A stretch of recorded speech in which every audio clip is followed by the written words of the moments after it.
Welcome along to our showcase coverage of Group 1 Peter Mosman and also Group 1 Vic Peters Classic Night. They are the pictures from Wentworth Park on what has been a beautiful winter's day here in Sydney. We've got a big 10 race card coming your way from Wenty tonight, and these are the two oldest feature events on the New South Wales Greyhound Racing calendar. The Vic Peters Classic, first run in 1951. The Peter Mosman Opal, it was known as the biannual classic way back in 1952. My co-host, Timmy Newbold, you got a bit of kennel cough at the moment, mate. You need a bit of Clavulox or Vibravit or something like that. Yeah, good evening, Duke. Good evening. Oh, yeah, a little bit of the kennel cough, so hopefully we'll get through the night, but I've done all the form. Hopefully we've found a few winners. Yeah, two of the oldest races in New South Wales, time-honoured races for the young guns here in the sport in this state, and it's nominations were short for both races with through the heats, but both finals are really strong finals, and looking forward to them tonight, Jim. Yeah, and they are age-restricted races. The Peter Mosman Opal for the bitches and the Vic Peters Classic for the dogs. And as I said, Timmy, we go back and we look at the honour roll of some of these races. Brother Fox actually won the Vic Peters Classic in 1984, set a world record of 25.84 from box 4 at Harold Park. He came out the next year and won the biannual classic, the Peter Mosman. Now, it was changed in 1988 to be named the Peter Mosman Classic in honour of the former chairman of the GBOTA, Peter Mosman, who'd passed away the year earlier. And then they changed it in 2019 to become an age-restricted bitches races. But again, as I said, some champions have won both of these races. Absolutely, Duke. Some of the top greyhounds we've seen here in New South Wales. And tonight we've got Zipping Remus, who's sitting up in the red in the Vic Peters Classic. Gee, he's run some lightning quick times. He's a very skinny favourite in the Vic Peters. And the Peter Mosman Opal, a little more open, Duke. But I think the inside greyhounds are boxed to run really big races, particularly Bella Uno from that inside alley. Yeah, the Peter Mosman Opal, it's actually been a real bugbear of a race for punters. We have to go all the way back to 2015 with Fernando Bale. He was the last favourite. We had a $12 shot win it last year in Embrace. Light and Lily, $31 in 2021. Velocity Liberty, $20 shot in 2018. So it has been a bad race for punters. Hopefully that'll change tonight. The Vic Peters Classic, on the other hand, they've been fairly well disclosed, those winners, in recent times. Yeah, and Zipping Remus tonight. He's in red-hot form for John and Minnie Finn from that inside alley.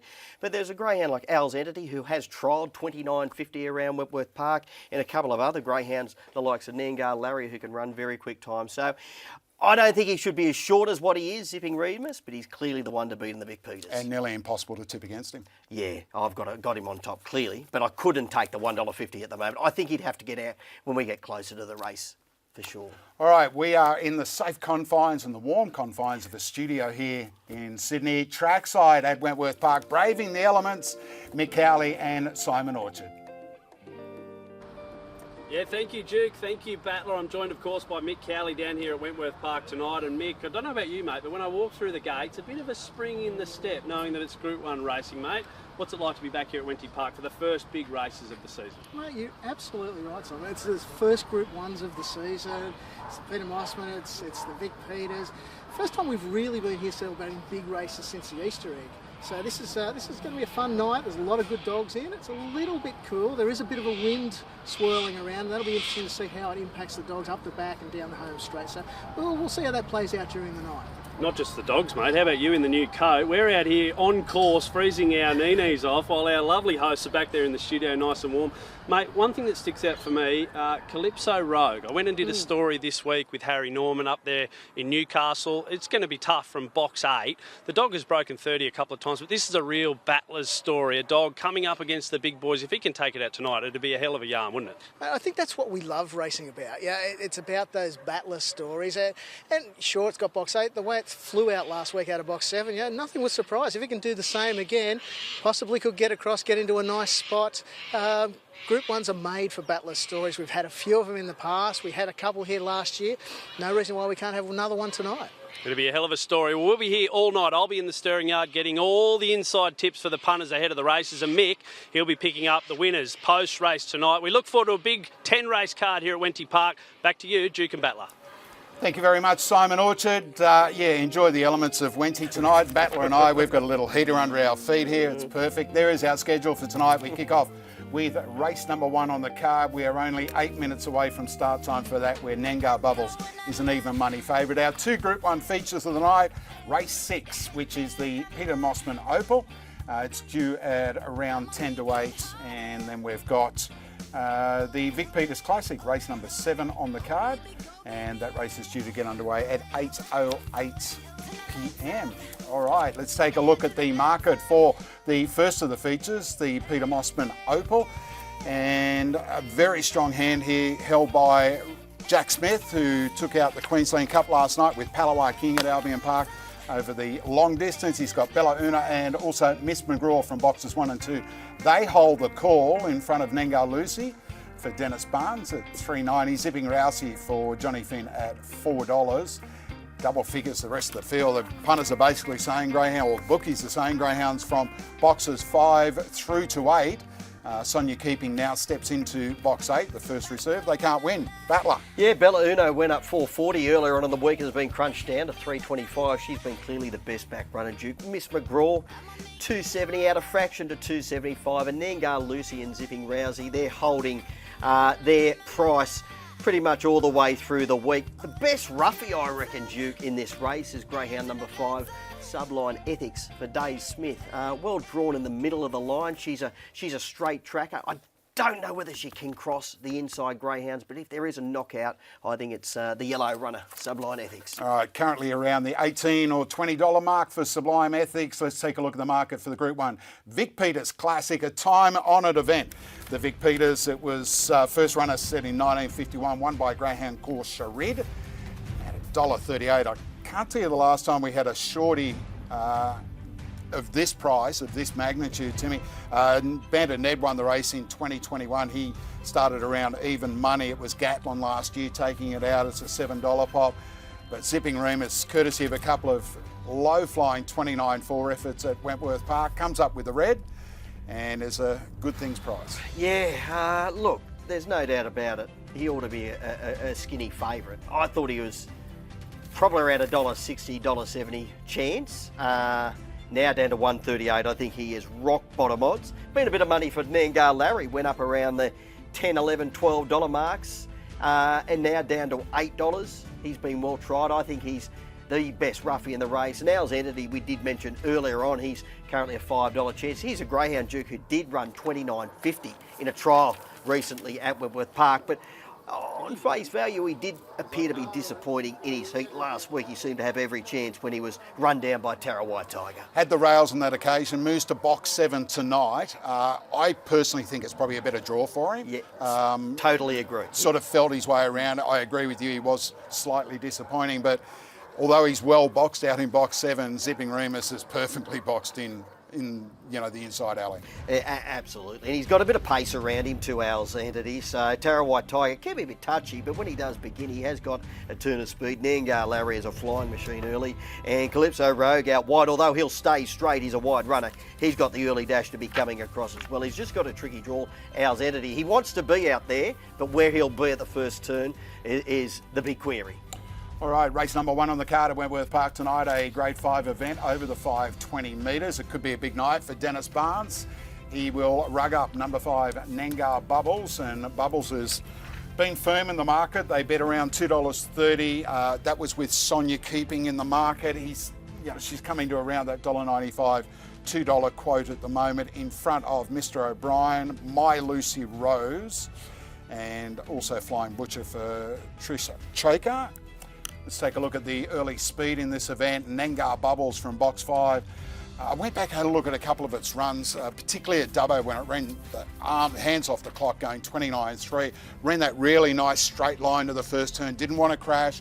A lot of good early box speed in that. And I just thought in this race tonight, Timmy, I thought she's going to get clear air. Even with Sonia Keeping in the race, I thought she would still get that nice run into the first turn and be able to set herself up for victory. And look, you don't like taking even money off dogs that are drawn box 5, but sometimes they are perfectly boxed. I'd rather take even money off a greyhound who's drawn box 5 at Wentworth Park if it's suited in box 5, and she is a perfect Wentworth Park box 5 greyhound. Good beginner, runs a straight line.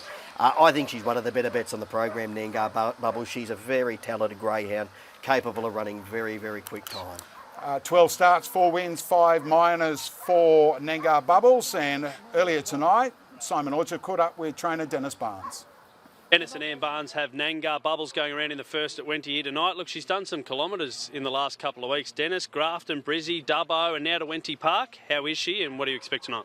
She's jumping out of her skin. She's, up there in the sun. She's freshened up a bit. I expected to go all right, but I didn't think she'd be the price she is. I thought she'd be a bit longer price, but not that I'm having a bet. She's about $2 at the moment, mate, jumping from box 5. Do you expect some improvement on 30.27 that she ran here in the heats of the Magic Maiden? She's trialled around the 30, Daddy. What about the big ones tonight? Nangar Lucy in the Peter Mosman Opal, and of course Nangar Larry going around in the Vic Peters Classic. What hope do you give them, Dennis? Oh, mate, they're in there with a chance. If I run a place, I'll be over the moon. And there's been a yarn during the week that Anne has her first Group 1 runner as a trainer. What have you made of that around the house this week? Oh, yeah, no, that's all right. She sent me off here tonight. It looks like, I think she thinks she's Bart Cummins this week. Good on you, mate. Have a great night, eh? Okay, mate, thank you. Dennis Barnes there, speaking with Simon Orchard, and as said, Dennis and Annie Barnes, they've got runners in the features tonight. They've also got Nangar Bubbles in the opening event on the card. And Timmy, we were just talking off air, and such is the opinion of Dennis Barnes. He took her down to Sandown Park for a heat of the launching pad. I think it's start 4 or 5. Yeah, actually only her third start, Duke, so that does say how big of opinion Dennis and Anne have had of this girl from the early days. They don't often head down to Victoria so early in their careers for the greyhounds, and so there's no doubt she's always shown plenty from day dot. She did run 29.37 around Dubbo at just her second start, leading all of the way and defeating Royal Nangar, who is a very, very capable greyhound, and it goes around in a free-for-all against She's a Pearl later on tonight. All right, greyhound in box number 1, My Lucy Rose, disappointing at Nowra last Monday when a really short price favourite. The week prior, it won a mixed event in 30 and 12 there, off the inside, Timmy. Yeah, she's a quick beginner, good turn of speed.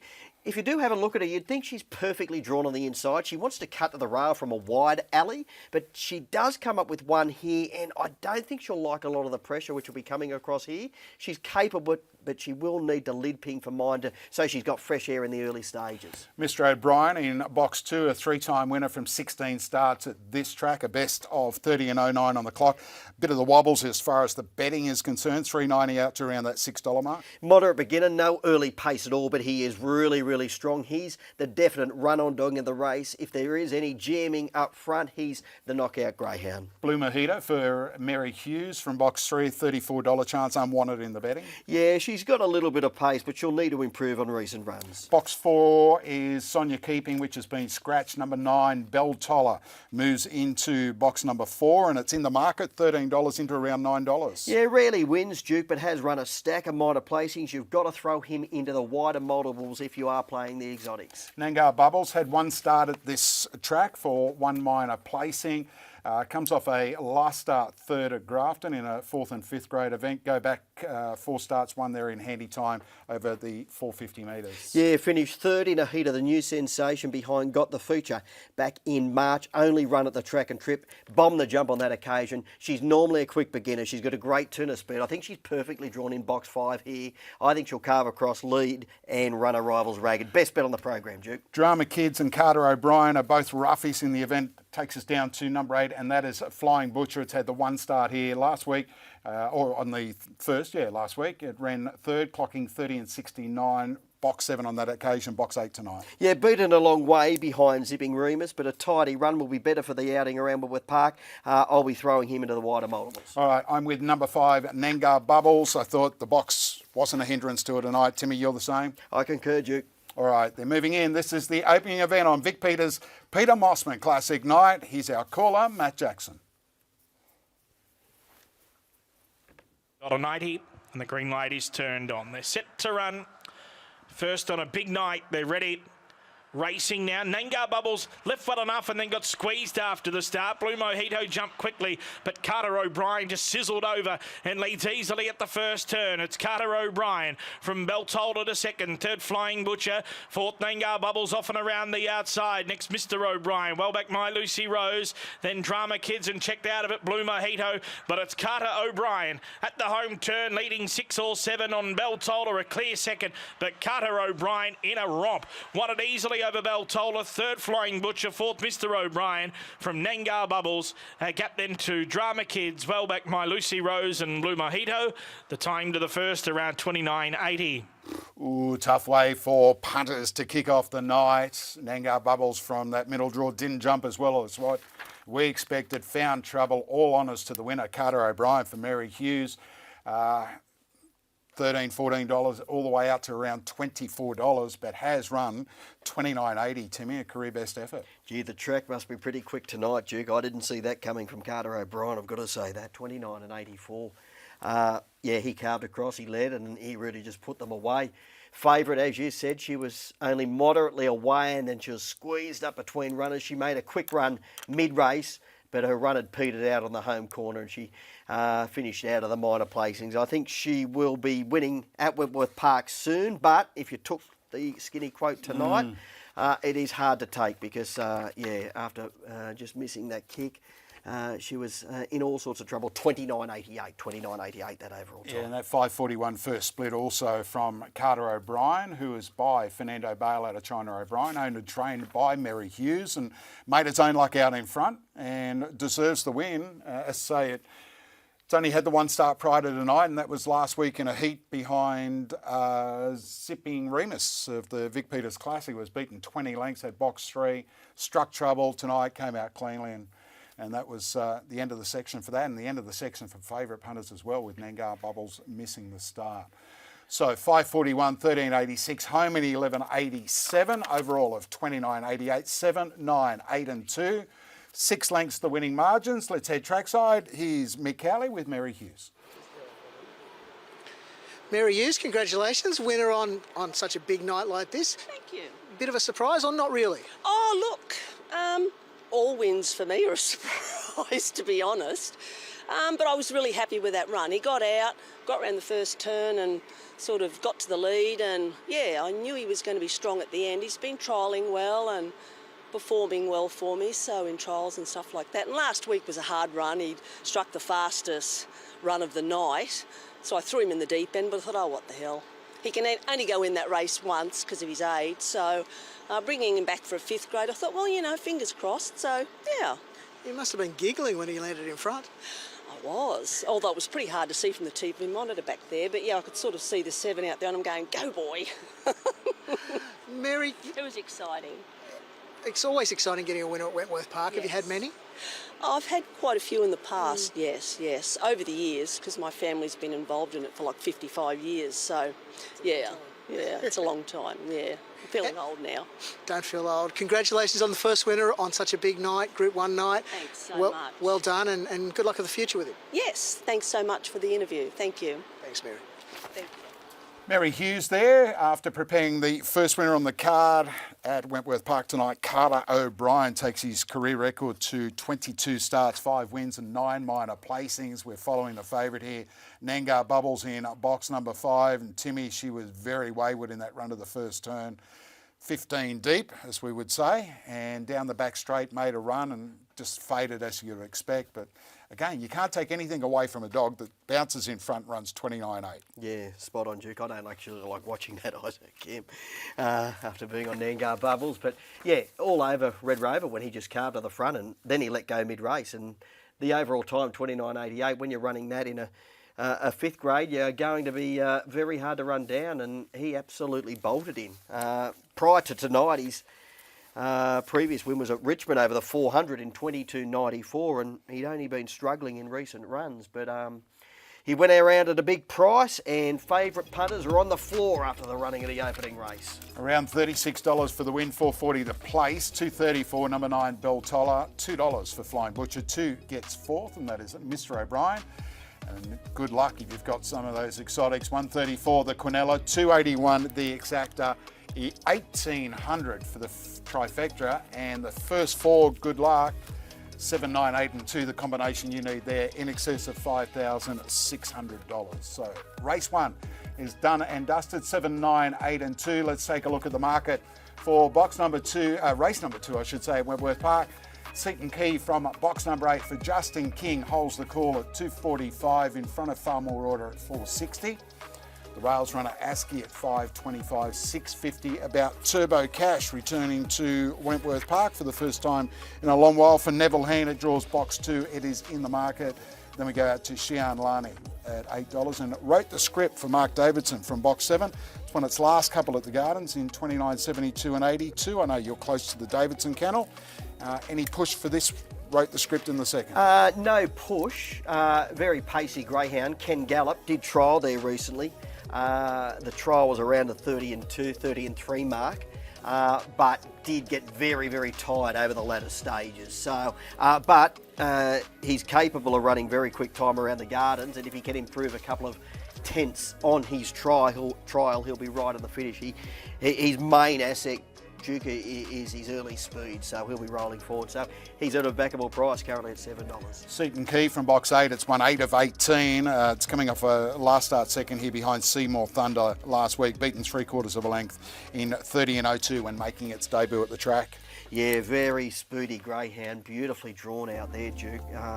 Terrific run last week. Had to work overtime in the early stages and got to the lead, but then caught in the latter part of the race. I think he's a deserved favourite, and he's got his alley in this race tonight. He'll be hard to beat, but there is a lot of pace in this race, so we'll just need a little bit of a helping hand to get across. All right, so Seton Key is the punter's pick in race 2. We are 15 minutes out from race time on Group 1. Peter Mosman Opal Vic Peters Classic Night. You're watching our showcase coverage on thedogs.com.au and through all our partner streams as well. We'll be back right after this short break.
That's the scene from Wentworth Park on Vic Peters Classic. Peter Mosman Opal Night, our 2 Group 1 features, races 6 and 7 on the card tonight from Wentworth Park. Good evening and welcome. Wherever you are watching from, whether you're in South Africa, Kembla Grange, I'm told, Sunshine Coast, South Africa, Timmy Newbold, our old mates from Hong Kong and London will be joining us shortly. And it's a big night in London town, obviously, the third test. We're into the third day there, but we've got some Can we get it on the television in here? Yeah, exactly. We've got Any some chance? very dedicated expats in London who are watching our broadcast tonight and punting up a storm. I can already tell you they're not happy with us. They tipped into the first favourite. Yeah. We've done our proverbial there. Yeah, let's move on, I think, after race 1. 9 minutes away from race 2 at Wentworth Park tonight. Seaton Key is the favourite from box number 8. It was around $2.45 when we last had a look at the market. Let's check in again. And he holds that quote. No real market moves here. Far more order at around $4. ASCII, $5 off the fence. Turbo Cash, greyhound that's broken 30 seconds in a win here, albeit a fair while back. He's currently around the $7 quote. He's had 7 starts here for 2 wins and 2 seconds. Turbo Cash. Xian Lani, a greyhound with plenty of early toe. It's currently at $8 and wrote the script. We spoke pre-race, pre-break I should say, and he's coming off a couple of handy wins at the Gardens, particularly at his last start in free-for-all company, running 29.82. Tell us about wrote the script's early speed. I mean, you've really got to break that 5-second mark at the Gardens to be humming along, don't you? And he's around that 5:02, 5:06 mark. And look, if he comes out and, is he capable of running a mid-540s? Oh, I think he is, to the Duke. first mark? Yeah, I think he might have tried his opening section was around 5:47, 5:48 from memory in his trial, wrote the script, which was a recent trial. There is plenty of speed in this race. You've got Xian Lani, who's will be rolling forward. ASCII from the inside. It'll be punching up. Seaton Key showed a good turn of speed after bombing the jump really last Saturday night. He'll be charging across as well. There is a stack of pace in this race. The main run-on greyhound in the race, Duke, is Turbo Cash. So if those leaders happen to jostle and jam and soften each other up, it could be Turbo Cash who'll be coming from the back and storming home. Trained to Nowhere, another greyhound with some early toe, but if you go back 2 starts, Xian Lani, it led up, we don't share it, dog I own, and the only reason I know it because I followed it and I was desperately worried. We had the 7, I think, and it had the 8, and it came out, it gave us a cold early. So look, box 6, Xian Lani, if you're looking for a leader, don't sort of go past that. Look, it's coming at tail of the field in its last start, but that was in a 3rd and 4th grade race, drops back in grade tonight, gets a bit of class relief. So if you're looking for something around, decent each way odds that you can have a crack at, Xian Lani's around $9 or $10. I don't think it's entirely out of it.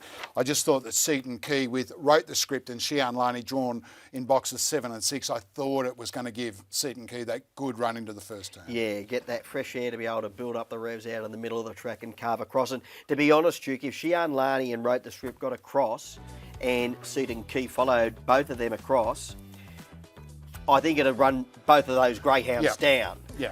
So they'd need to sneak away. Xian Lani has run 5:41 opening fraction, which is the quickest in the race. So if she can repeat that 5:41 opening section, she'll lead the race. But I think Seaton Key will be charging over with wrote the script. And I think, as I said, if it can settle 3rd behind that pair, might be a little bit too strong. Yeah, I've put Xian Lani in the back end of my exotics. It's had 7 goes here when it's yet to crack it for a win. It has run 3 minors, but just the way they were drawn tonight, I thought that she could get on the pace, and I'm hoping Seaton Key can run it down.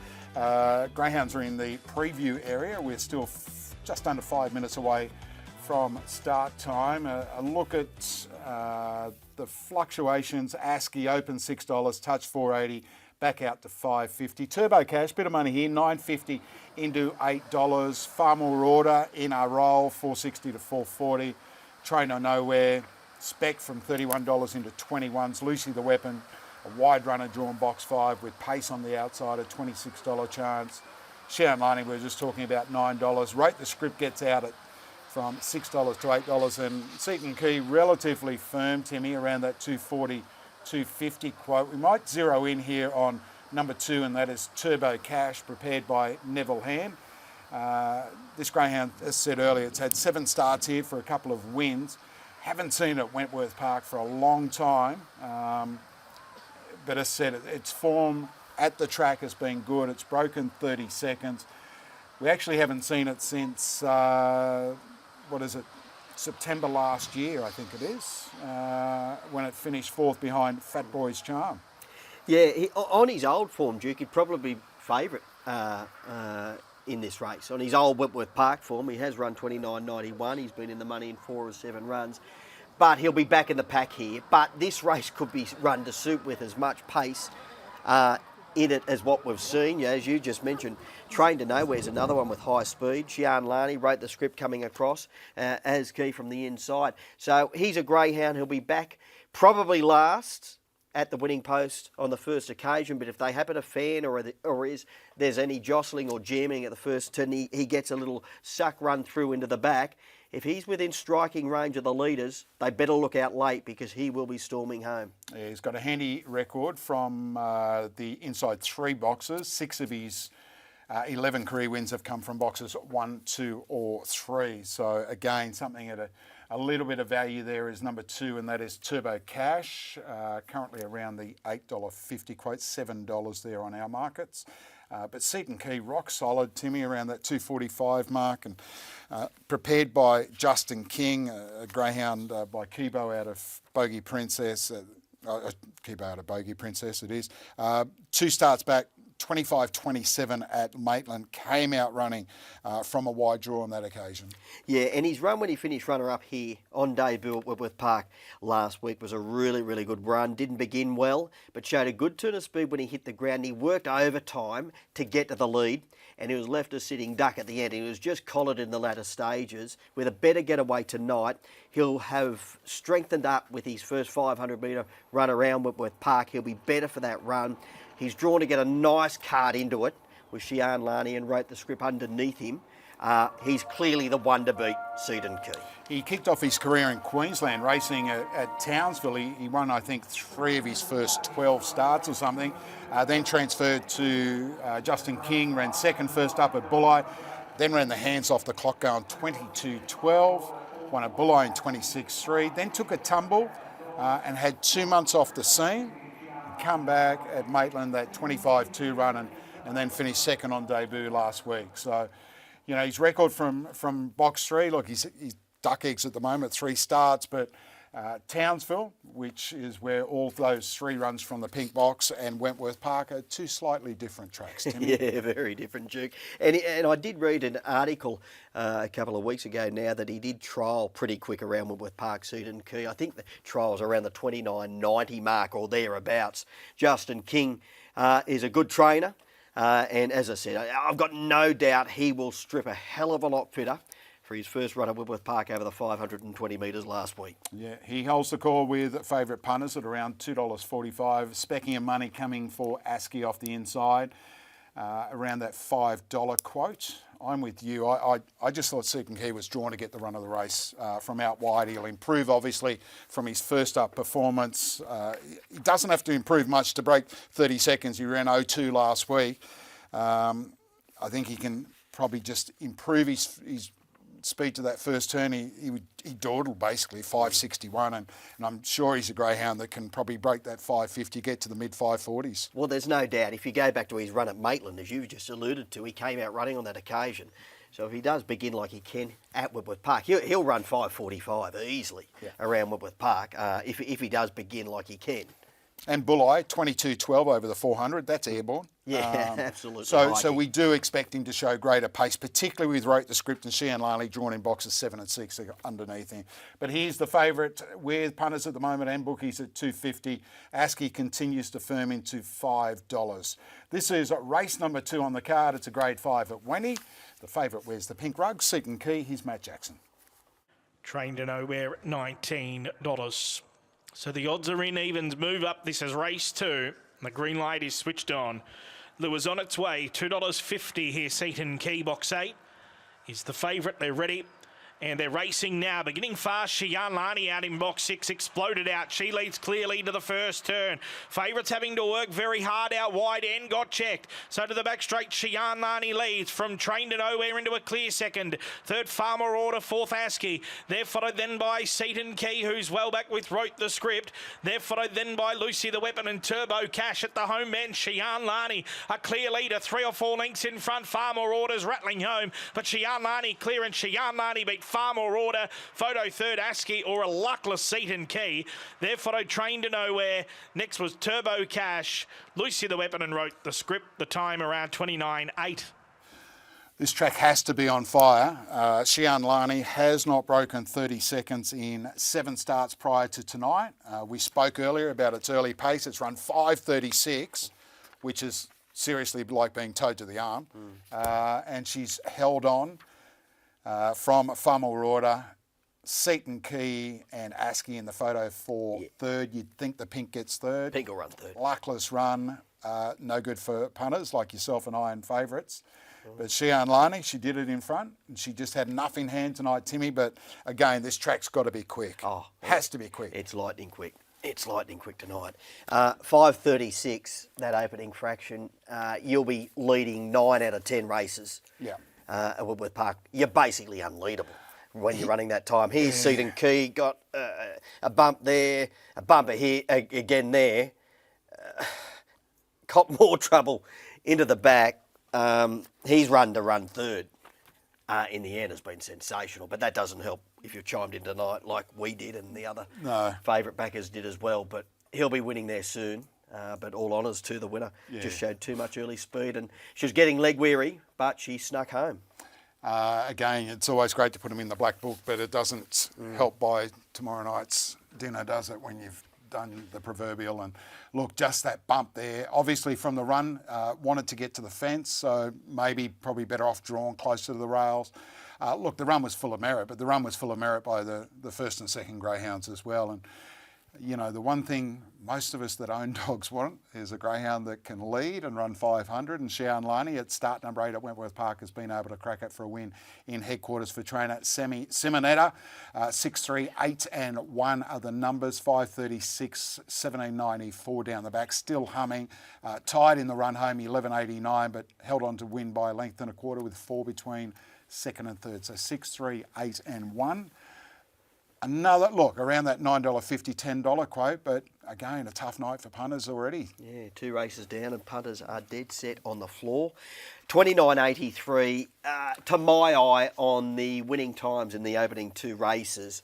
The track, to me, looks probably 2/10, maybe 3/10 quicker than it probably normally is. So that's a Zipping Remus or She's a Pearl with Clear Air running 29.2s. Well, 29.2, 29.3. Yeah. Why is it just occasionally the track is this fast, Timmy? Don't ask me that question. Well, as the host, I'm allowed to ask you that question because punters would be standing out. This is the thing that gets me. And look, I'm not having a knock, but I'll just say this. It makes it very hard for punters to line up form in the following weeks when they see a greyhound like Shian Lani, who had never broken 30, run 30 and 08. And I get it, she might have improved at start 8 at the track, but to come out and run 29.83, yeah. Is it time to introduce track ratings? Well, they do it in the UK, obviously, and they do it with plus and minus on their times over there, and they also have preferential draws and only 6 dogs in a field. But I just, as I say, protecting the punter.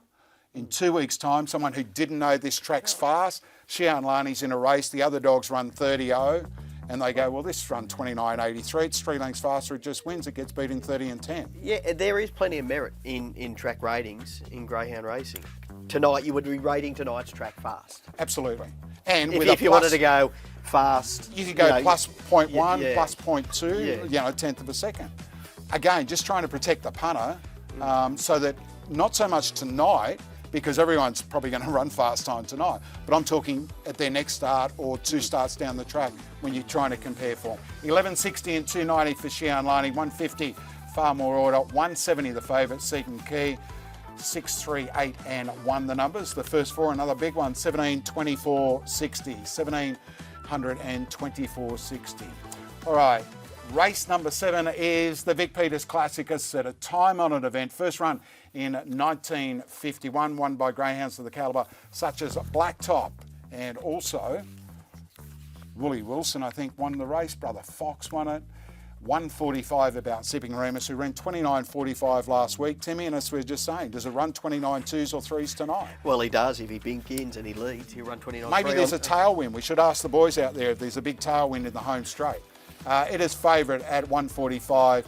$7 Nengar Larry, a greyhound that's got plenty of pace. Tara White Tiger for Al Proctor, $9.50. Box doesn't, no favours. Al's Entity, second pick in the market there at $5. Then we're out to $14 for Calypso Road for Henry Norman. It draws box number 8 in the big one, the Vic Peters Classic. And earlier this week, Simon Norchard took a trip north to speak with Henry. From Wallsend to Wenty, Harry Norman, Dave Waddingham and their boy Calypso Rogue are about to take part in the race of their lives. The Group 1 Ladbrokes Vic Peters Classic awaits, a place in the history books a mere 30 seconds away. It means everything to me, greyhounds. I had them all my life. Walk dogs, and like for Chica Morris, a well-known trainer back in the early days, and around Jimmy Lysart. I've just learned a bit over the years and just kept plugging away, like enjoying myself. It's a sport that I love and probably will always do it till the day I die. We've been friends for about 20 years, and it was just a natural progression that we got to race dogs together a little bit. So we've had a few dogs together, and but this one's a little bit better than most. I've come to Redhead for nearly 30 years, I suppose, since it's been open. And I like to put my dogs in the bottom, and if they can be matching it with me out the window doing like 70 kilometres an hour coming up, I know the dog can run. And like Cruz can on a good dry day, he can go at 80 kilometres coming up. He might be a Group 1 finalist at just over 2 years of age, but it hasn't always been smooth sailing for the son of SH Avatar. Off, and Calypso Rogue, where did it go? They all thought he'd stayed in the boxes, and he ended up catching them at the 300 boxes and ended up getting beat 2 3/4 lengths running third. It's the sort of run that makes you sit up and take notice. So once the fellas sorted out a few box manners, and following back-to-back wins at Maitland and Wenty, Harry set his young gun for a tilt at the time-honoured Vic Peters Classic. He got out to $35 and $40 fixed sides. Everyone probably thought, well, look at Joe Blow bringing this dog down for a look and that, but I had taken him down 3 weeks in a row. I knew he had the ability to let him have a real good look at the joint and give him a post-to-post, a long slip from the back of the grandstand and then a box-to-box. And off his times were very fast. I knew he'd handle it. And handle it he did, knocking off the likes of Magic Maiden winner One Hot Bandit and Brother Fox finalist Royal Nangar in the heat on his way to the $75,000 decider. Calypso Rogue clear in the straight though, and Calypso Rogue beats Hasability, third Be in Touch. So, after more than 4 decades in the greyhound game without group success, Harry Norman has more than paid his dues. The hobby trainer and his mate from the Hunter, now on a collision course with Group 1 glory.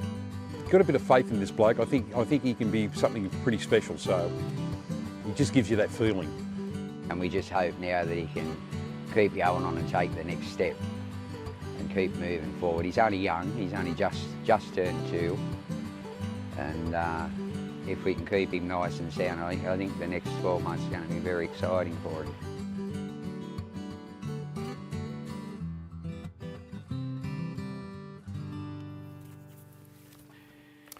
Henry Norman, who will rug up Calypso Rogue in race number 7 on the card tonight, the Group 1 Vic Peters Classic. And as Henry said, he's been in them for a while and he'll be in them till the day he dies. Yeah, Wallsend's leading trainer, Harry Norman. He's the only trainer in Wallsend. Harry, Henry, I grew up in Wallsend, and my parents still live in Wallsend. So, Harry, he's been around, knocking around the Hunter Valley tracks for years and years, Singleton in the old days, and Cessnock, Beaumont Park, Maitland, Gosford, the Gardens. He's always at the Gardens. He was at the Gardens yesterday, Harry, and good luck to him tonight. Certainly would be the biggest thrill in the sport if he was able to take it out. $14 shot Calypso Rogue comes off a 29.9 win in its heat last week. Prior to that, ran 25.4 winning at Maitland. Only had the 8 career starts, 4 wins so far. $75,000 goes to the winner of both of our features tonight, and it has drawn box number 8 in race number 7. All right, so that is race number 7, which is the Vic Peters Classic. The other feature, of course, is the Group 1 Peter Mosman Opal. It's race 6 on the card. We're an hour and 12 minutes away from start time here. Not as much of a dominant favourite as far as Zipping Remus in the Vic Peters is concerned. The inside 4 runners have it here, Timmy. $2.80 for Miss McGraw. $3.20 about Bella Una, Nangar Lucy $3.90 and Zipping Rousey at $4. All right, it is a Group 1. It must be extremely disappointing to have a greyhound get through to the final and then have to be scratched on race day. Simon Orchard's trackside at Wentworth Park with Kat Ernst. Well, Kat Ernst, tonight's a big night for so many trainers, 2 Group 1s. It's everyone's dream to be part of this. Unfortunately for you and Joe, you had to scratch Nangar Luna this morning. Can you tell us a little bit about it? Yeah, it was absolutely devastating. It's, a dream to get into these Group 1 finals, but unfortunately she just wasn't quite right. She just nicked the toe on her front foot yesterday or last night, and it just wasn't worth the risk of putting her around and making it any worse, and the dog's welfare always comes first, so it won't put her out for long, but yeah, just disappointing not to be there tonight, but hopefully they all make it around safe, and yeah. And for everyone at home, Sonia Keeping, of course, comes into the race and will jump from box 8. That's not, it's not all bad news though. You've got Hurricane's Fury going around in race 5 on the card. What chance do you give him? Yeah, he went super last week, and I've said to a few people, he's not the best dog going around, but he's just a little trier. He just runs the same race every week. He puts himself in there, and he's such a happy little dog. So, he'll go out there tonight and probably run his 550 to the first mark, and if he doesn't get touched, he'll run his 29.8, 29.9, and if that's good enough to win, well, so be it. But yeah, he'll be trying. Not making light of the situation at all, but I know your old man was over the moon when I spoke to him during the week about being involved in tonight. Did you break it to him, and how did he take the news? Yeah, he was pretty bummed out, but Dad's been around racing for a long time, so he knows that's part of it. And, the good thing is it's not a career-ending injury, it's just a minor setback. If the race was in 2 days' time, we probably would have been able to push on, but yeah, like Dad knows, we both know how it goes. Just make sure she's right for next time she goes around, and there's bigger and better things in store for her, hopefully. All right, mate. Well said. Good luck with Hurricane's Fury. Thank you.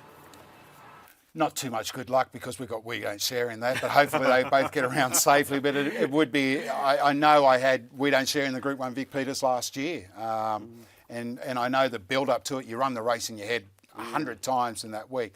To have to scratch the dog. Yeah, heartbreaking. Bitterly disappointing. Bitterly disappointing. All right, race number 3 on the card is next. Dave Smith holds a hand here. We've got the feature and also Tarawai Rocky. And what are we looking at, Timmy? Around 450, 460 the field. Both of them from the Dave Smith kennel. 480 for Seymour Thunder, a winner here last week. Tick Along Amy, the first for the Keys kennel. From box 2, it's at $8. Bailey Bear for Sparrow Sultana at $6.25. Let's All Chance are Ruffy at $26. Then we've got the 2 equal picks. Got the feature in Tarawai Rocky. The second of the Keys runners is Tick Along Car at $4.80. And number 8 is Agent Nevada, a greyhound I've had a crack at today, Timmy. I thought he was perfectly drawn from box number 8. They bet around $9 in early markets. Let's take a look at the speed map. And Agent Nevada, he's got a very good beginner in Tick Along Car in the inside of him. He'll run a straight line and want to get across to the fence. But Agent Nevada, to me, I thought he was really well drawn. 5th up, I think, after a spell. Comes off a 500 win at Gosford, a 400 win at Gosford, and has run 29.78 here at the track. Well drawn. He's a dead set box 8 bandit. He is a bandit. He's did the replays last night. The more I'm watching the race, I'm thinking, this dog, he just loves out wide. I dare say he's probably the best box runner all evening. He's got his alley. There is it's a tough race, but yeah, a very tough race, and there's plenty of pace in this. Got the feature. Tarawai Rocky can begin. Tick Along Car's got a really, really good turn of speed and can nail the jump. She'll be charging over. Agent Nevada, as we've just said, has got a turn of pace as well. Perfectly drawn. Seymour Thunder, last start winner.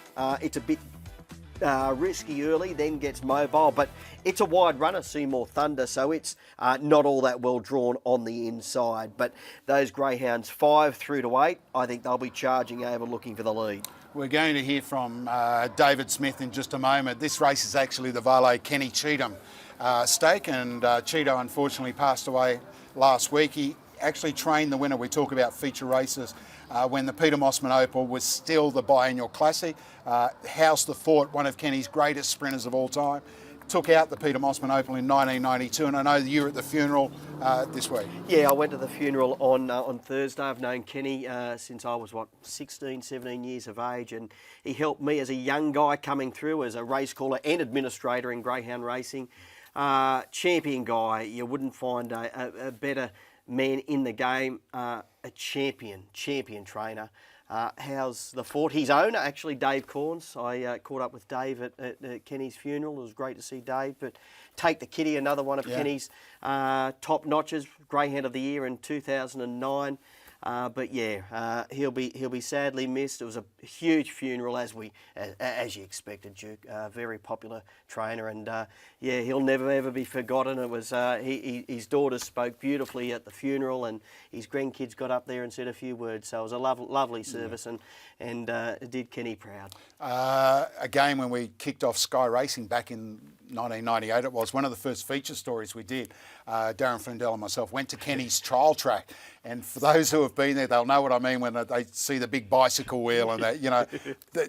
Look, it's 25 years ago. It's as vivid in my memory. I walked on the track and they've got this big motor for the lure, and I'm thinking I've been transported back to the 1950s. Great man, Kenny Cheatham. Very good man. We were talking earlier. Back in those days, there were a lot of what we call money trainers. In any given race, there could be 8 money trainers.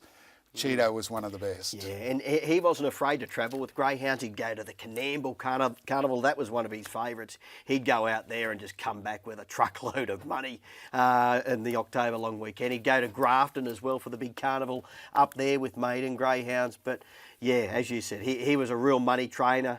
I wouldn't know how many winners he trained at the old Singleton track years ago, but yeah, a brilliant trainer and a Hunter Valley legend, and he was actually recognised as a Hunter Valley legend by Newcastle Greyhounds at the Gardens just a few years ago, and I know that was one of his proudest moments in the sport because he was a very, very proud Novocastrian. Right. Race 3 is the Valet Kenny Cheatham, 5th grade, and our condolences to the Cheatham family on behalf of all of us at Greyhound Racing New South Wales. First things first, but race 3, the 2 favourites are boxers 5 and 6. Got the feature in Tarawai Rocky around that $4.50 quote, and they're both prepared by Dave Smith, who spoke with Simon Orchard earlier.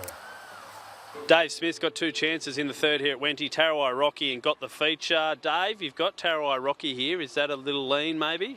No, there's nothing between the two of them actually. Maybe the other one drawn on the inside gets the favours being drawn inside him because they're very similar to the post.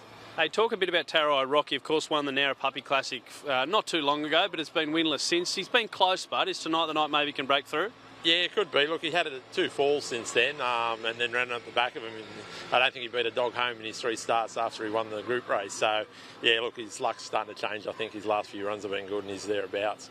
And what about got the feature, mate? We know started the year in absolute superb style. It's dried up a little bit since then as it's gone up in grade. Chances tonight from box 5? Yeah, look, I give him a chance. He had a stint up there in Queensland for the age race up there, the Flying Amy. So, yeah, he's back here now. He had a good hit out at Bulli. Very unlucky there. He just got rolled by Magri. And, yeah, he should go right tonight. Best of luck, mate. Thank you. Ta. Dave Smith will rug up Greyhounds boxes 5 and 6. Got the feature in Tarawai Rocky. Dave's actually handing Tarawai Rocky, number 6. And it is equal favourite, 450, around that 450, 460 quote.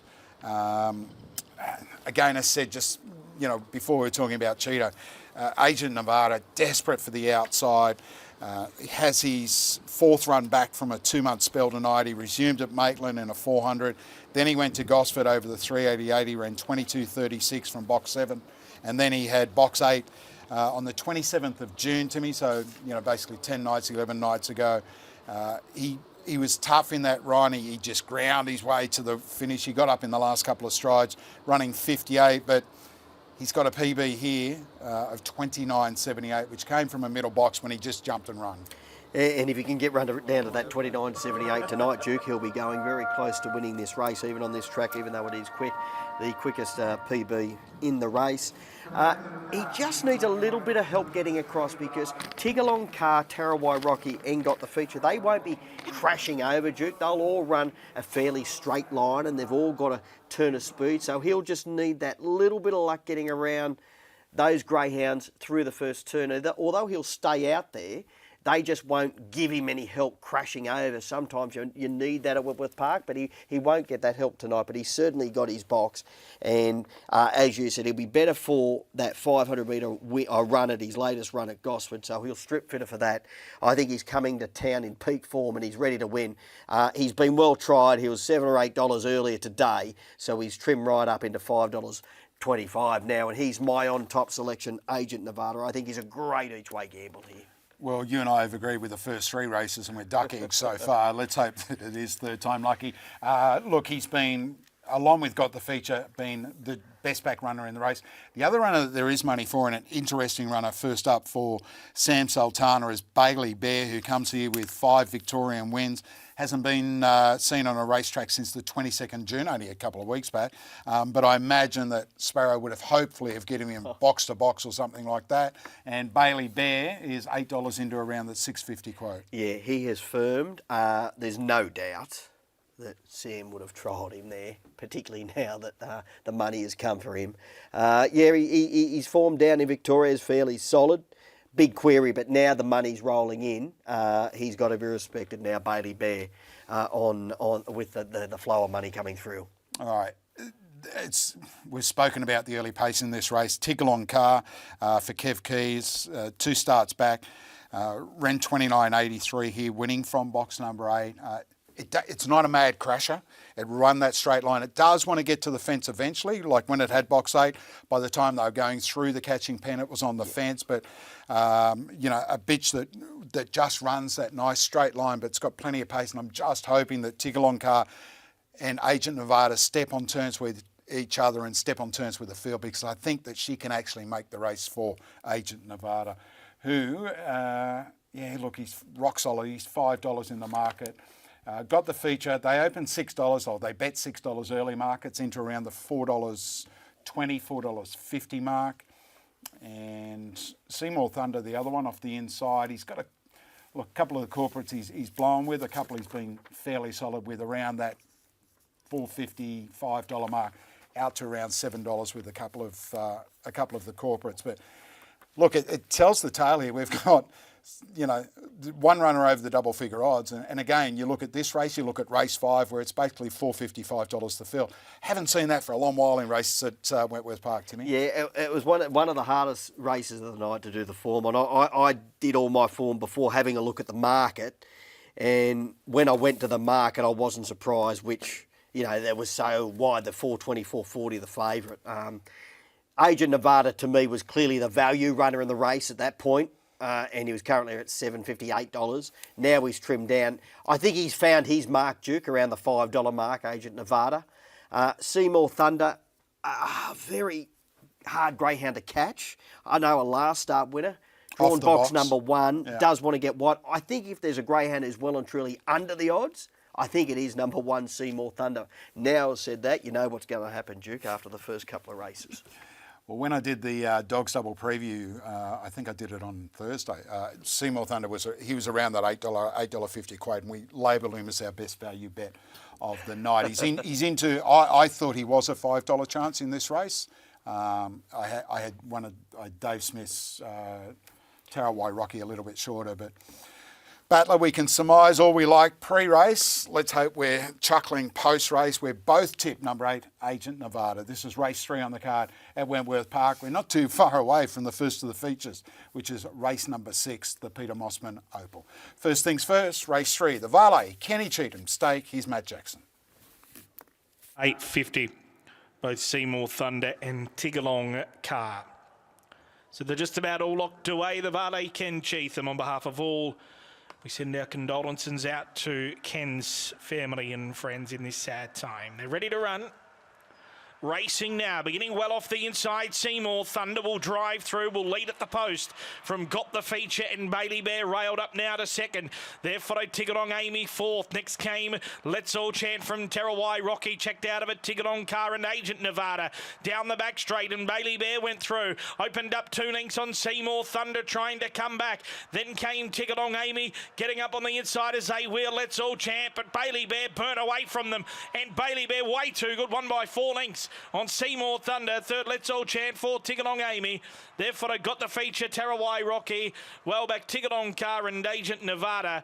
The time will be around 29.7. Even Cheeto couldn't help us there, Battler. We should put the cue in the rack. We can't until the features. 3, 1, 4 and 2. All odds, honours, I should say, with the winner, Bailey Bear. First up for Sparrow Sultana. Not the first time he's done that at Wentworth Park with the greyhound he's got from Victoria. And Seymour Thunder showed pace off the inside, and then Bailey Bears tracked it down the back straight, got up underneath it, and a greyhound by Fernando Bale out of Nova Heart. That is career win number 6 from start 18. And again, Timmy, this track is fast, really fast. Too good, Sam Sultana. $10 into around the $6 mark. When the money began to roll in the last, 7 or 8 minutes of betting, you knew the greyhound was a major player in the race. Did have a little bit of luck in the early stages to get through when Seymour Thunder began well and then wanted to rush up the track, because he didn't begin all that well, Bailey Bear. He was back in the pack, then got the rails run when Seymour Thunder wanted to drift off through that first corner.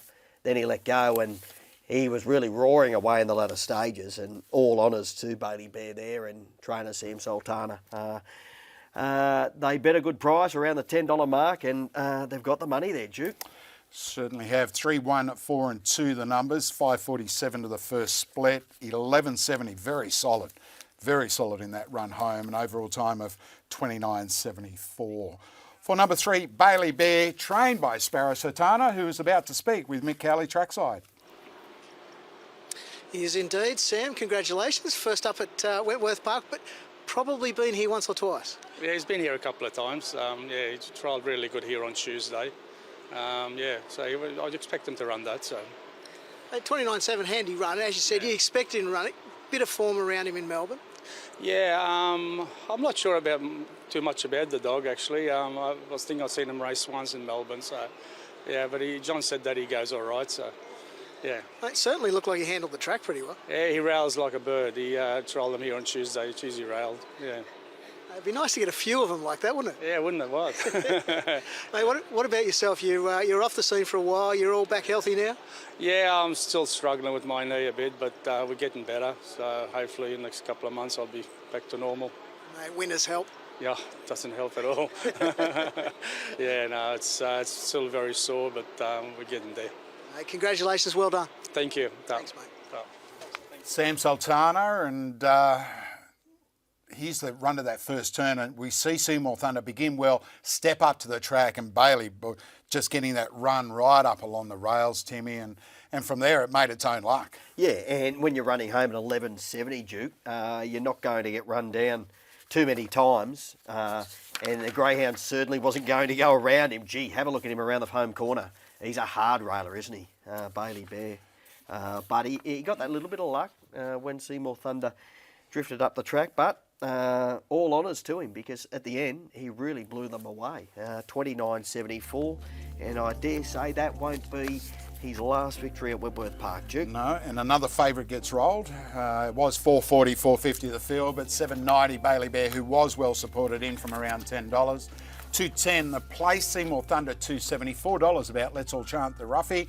Ticketon Amy finishes in a full spot, and again another massive first 4 in excess of $3,341 to race number 3 on the card, the Valet Kenny Cheatham Stake.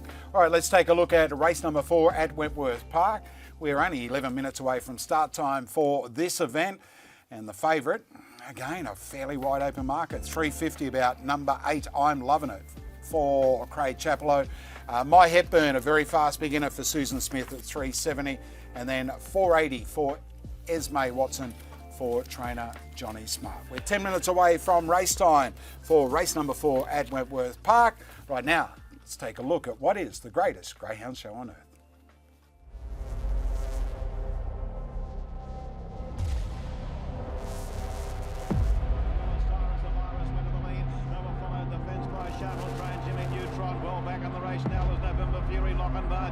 Brandesi's Thunder, Cyrus the Virus, led by 2 over Billy Nigel down the back. If only this place could talk. Right here was the home to the Glebe Dirty Reds, one of the inaugural clubs of the New South Wales Rugby League in 1908. And those lunatics of the Speedway, they used to roar around here in the 1930s in front of thousands of fans. But when you think of Wentworth Park, there's only one thing you think of.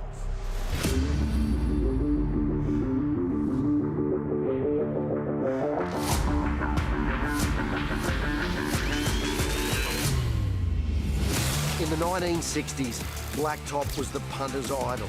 And then a few years later, it was his daughter, Zoomtop, creating all the headlines. The 70s saw some of the best stays to ever race, including the great Wooly Wong. In the 1980s, it was all about speed. Brother Fox set a new world record at Harold Park, and here at Wendy, Worth Doing was the undisputed superstar. This is an exhilarating performance by Worth Doing by 20 lengths. That was then, and this is now. In 2023, Greyhound Racing New South Wales will deliver the greatest greyhound show on earth. First up in March, we head west to Dubbo.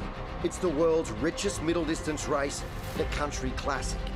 In April, the Golden Easter Egg is the one they all want to win with a 300 grand payday. The Steel City has the world's richest distance race in May, the 7:15, and $500,000 is on the table. And in June, it's Grafton's turn to shine with the world's richest short course race, the Thunderbolt.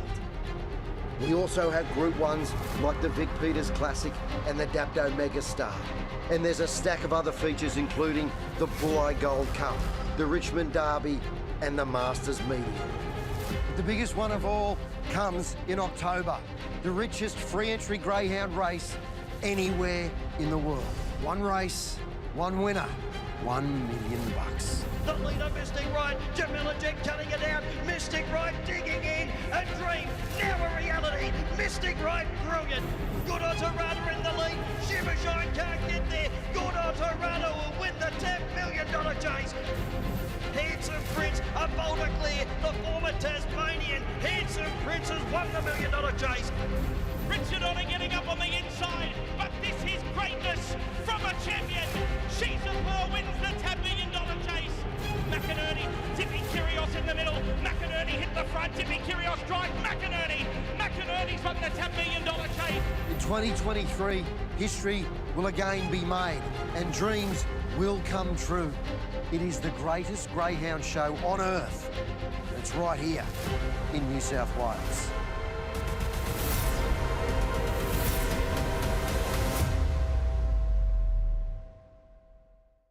So they're behind the boxes. Great day out here at Muswellbrook. Lots of great kids' activities. And we're just about set to go. Last of the second row getting set. The state-of-the-art facility here at Muswellbrook. And they're box set and ready to fly. There's the green light. Here we go. Muswellbrook, race number 1. They're set, ready, and racing. On the inside was our Crazy Left, beautifully shot 3 lengths in front from Crypto Curly, punching through Maisie Go along with Bogdan Bomber, followed then by Sheba's Bella, and out the back is Molly Camille. Down the side, our Casey leads away by half the length. Crypto Curly's right up on its outside. Crypto Curly on the outside, our Casey on the inside. Over the top, Crypto Curly. How's it feel to be the first winner here? Really great, yeah. You mentioned before that you used to racing and you won a couple of Muswellbrook Cups. Yeah, 2 in a row, yeah, with a bitch called Strathaven Casey, which is his mother. So, a bit ironic. The track's going really well. I'm thrilled about the turf surface. The new grass is excellent. The corners seem to be handling it. The dogs are handling it. It's all good. Mate, look at all these people. Good racing, good bar, good food, good facilities, bit of music and happy days. It's been a long journey, it's been hard, there's been some challenges around it, but seeing it come together today, seeing the results, seeing how safe it's been so far, it's actually been, it's been great. The track was just one aspect. We had to upgrade the kennels, we had to do the patron facilities, we did the VIP lounge, we did the tower, so we've done a lot here, parking, access, all that type of thing. They've certainly come from everywhere to be here on this special day at Muswellbrook. We have visitors from Alaska. Yes. Peter and Barb Foray. What brings you to Muswellbrook on a day like this? It's a beautiful country town. The track looks beautiful. Grass is perfect for dogs. It is, yeah. I think I was about 5 years old when I started coming to the track. We used to race on a Saturday night and trial on a Monday night. There used to be fog coming in over the track in winter. You couldn't hardly see the lure back in the day. Back in the day, that's brand new Muswellbrook track for you there. And they actually raced this morning. I think the meeting kicked off at around 8:01 a.m. Oh, it's nice and cool up there. They tell me I wasn't there. Yeah, I missed the first 10 races at Muswellbrook this morning, let me tell you. Race number 4 at Wentworth Park. We're only 4 minutes off start time here. I'm loving it for Craig Chaplow, the favourite at 350. 370 about My Hutburn, who's a greyhound that's got a stack of early toe and is expected to lead along with Coco Model, who's drawn beside her in box number 5. So 350. I'm loving it. 370, My Hepburn, and Simon Orchard caught up with Craig Chaplow a little bit earlier.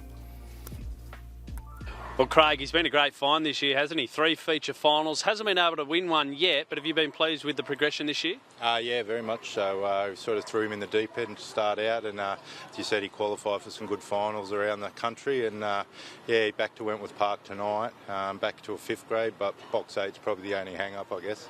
Yeah, talk a bit about that. Once the inside, do you just hope for luck? Do you hope he gets across? How do you think it'll play out? Yeah, just hoping he's starting to learn to run a bit straighter line out of the boxes. If he can do that, he's got good early pace.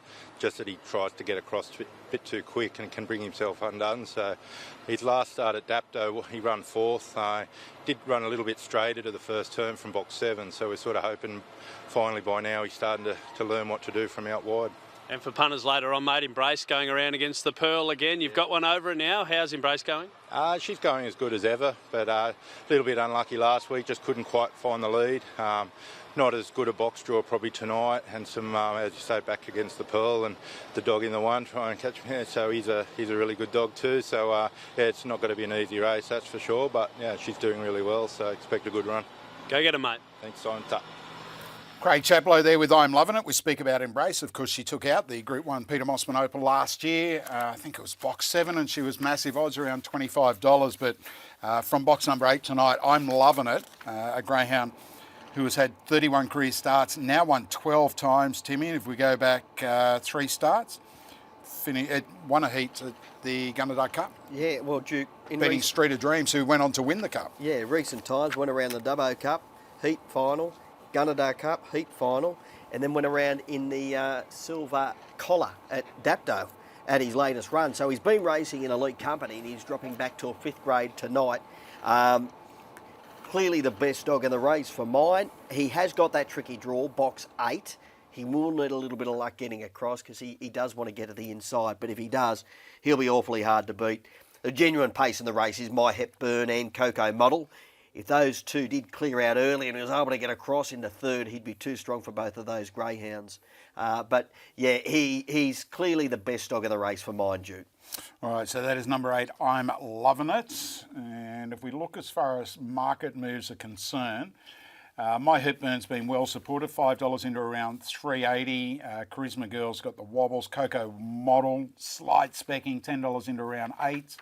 Another Bella's out the gate. Esme Watson also out the gate, $4 to $7.50. And there's the favourite, I'm Loving It, which is my on-top tip at around $3.70. I thought that was about its price, Timmy, in this sort of a race. And as you say, it gets plenty of grade relief tonight. And it's had 6 goes here at Wenny for a couple of wins. And, you know, you talk about track and distance and best times, 29.67 with a 5.44 first split. A repeat of that will win this race tonight, I reckon. Yeah. Particularly given what they're clocking. If he drew 1 or 2 I'm Loving It in this race, I think he would have been around the 220, 230 mark. You're getting $3.70 due to box 8 tonight. So that's what you're banking on, just getting a little bit of help getting across, maybe sliding into third behind 4 and 5 here, and if he does, I think he'll be too good. But there's no doubt it's a drop in grade. You know, She's a Pearl, Zipping Maserati, Street of Dreams. Modern Swinger won that silver collar there at Dap Day, but She's a Pearl went around in that. She finished runner-up. So certainly a sharp drop in class on recent runs. I'm loving it. All right. So the pink is my on-top selection, and it said 460 into around $3.60, $3.70. Anything at value that you think can run a cheeky race? Look, I think if you're playing the multiples, you've got to include number 1, Fat Boy's Charm. He rarely wins, but he's run a stack of minors. He's around like $18, $19 thereabouts. You've got to throw him into your wider multiples. As far as, any other roughies, Charisma Girl, greyhound number 2, is drawn to get a nice little run. So it could be a knockout chance, Duke, Charisma Girl. All right, they're being boxed. This is the Evans & Son Jewelers 5th grade stake. They are, of course, the sponsors of the Peter Mosman Opal. They're about to jump. Race 4, here's Matt Jackson. 370, I'm loving it. 390, my Hepburn at the last call. And the green light is turned on now. So the Rua's on its way. Race 4 tonight set, and they're racing now. Beginning well off the inside, Fat Boy's Charm, away fast, Coco Model, and she's going to lead at the first turn. Coco Model from I'm Loving It quickly to second. Third, Fat Boy's Charm, and in fourth placing, My Hepburn getting on to the heels of I'm Loving It. Next the inside, Charisma Girl. Well back in the field, another Battleborn and Esme Watson off the back straight. Coco Model leads 2 lengths, Fat Boy's Charm's closing hard. Getting over heels now, they turn. It's Coco Model 3/4. Fat Boy's Charm drives the outside and got there on the wire. Fat Boy's Charm last try beats Coco Model. Third, I'm Loving It, and fourth home, Charisma Girl. They're followed in then by another batter from My Hepburn, Battleborn and Esme Watson. The time around 29.8. 1, 5, 8 and 2 will be the numbers to race number 4 on the card, and another long price winner gets up. The 1 has got up on the line, surely. Oh yeah, he's won for sure. Just couldn't see the head of the 5 dog there, Coco Model in the finish, but 1, 5, 8 and 2 should be the numbers, and Fat Boy's Charm breaks a fairly long run of outs for that greyhound at Wentworth Park, Timmy. Yeah, it was run to suit. He got that run through at the first turn and just stalked the leader, Coco Model, and ambled up in the home straight, and he just did enough in the latter stages. I think he sort of... He had a bit of a think about it, I think, halfway down the running, but he did enough to get the money right on the line. We said prior to the race, make sure he's in your exotics. I didn't think he could win the race, but he had to go into all of the exotics, and lo and behold, he's got the job done. When I'm Loving It, got over straight to second, Duke. I thought he would have been winning the race, but then he just copped a bit of a bump mid-race, and he was put off stride, and yeah, his run was okay, but I think it does show he does want to draw nearer to the inside. Yeah, I think Fat Boy's Charm had to Stewart's trial not too long back. A couple of indiscretions and that, but it's a good job by David actually getting to put his head down on the line tonight. As you said, it was perfectly run. There he is running third on the fence. I'm loving it. Copped a little bit of a bump, wanted to shift up the track. Coco Model gets away. If there was a race run to suit, it was certainly that race for Fat Boy's Charm. Yeah, he had something to go out after, stalk, and then go out after, and just put his head down right on the line when it counted. All right, let's hear from the winning trainer, Mark Davidson, who's trackside with Mick Cowley. Congratulations, Mark. As Tim Newbold just said, he put his head down at the right time. Yeah, he certainly did. He was drawn where he wanted to be, but he surprised me being up in the third, going past the post the first time. And when he was there, I thought, oh, well, we might be a show here. He's a very strong dog, and even though the leaders are strong, he's a good chaser. He's probably not a front runner. He likes to chase them, and he's just got there on the line. You were saying it's a while between drinks, a 600 at Gosford a while ago? Yeah, he's consistent. He's probably just...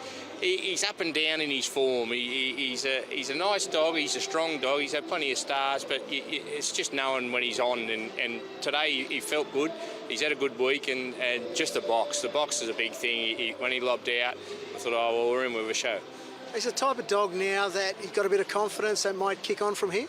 Yeah, as I say, he's a funny dog. You just don't know with him. He'll come back here. We'll just come back next Saturday night. He's dropped back to his 5th grade, which, you know, he's a 5th grade dog, and he's been up there and matched it with him early on, but he's getting a little bit on age. So now we'll just come back next week and look for the next race. Mate, a bit later in the night, a runner in the Group 1 in the Vic Peters. How's the week been?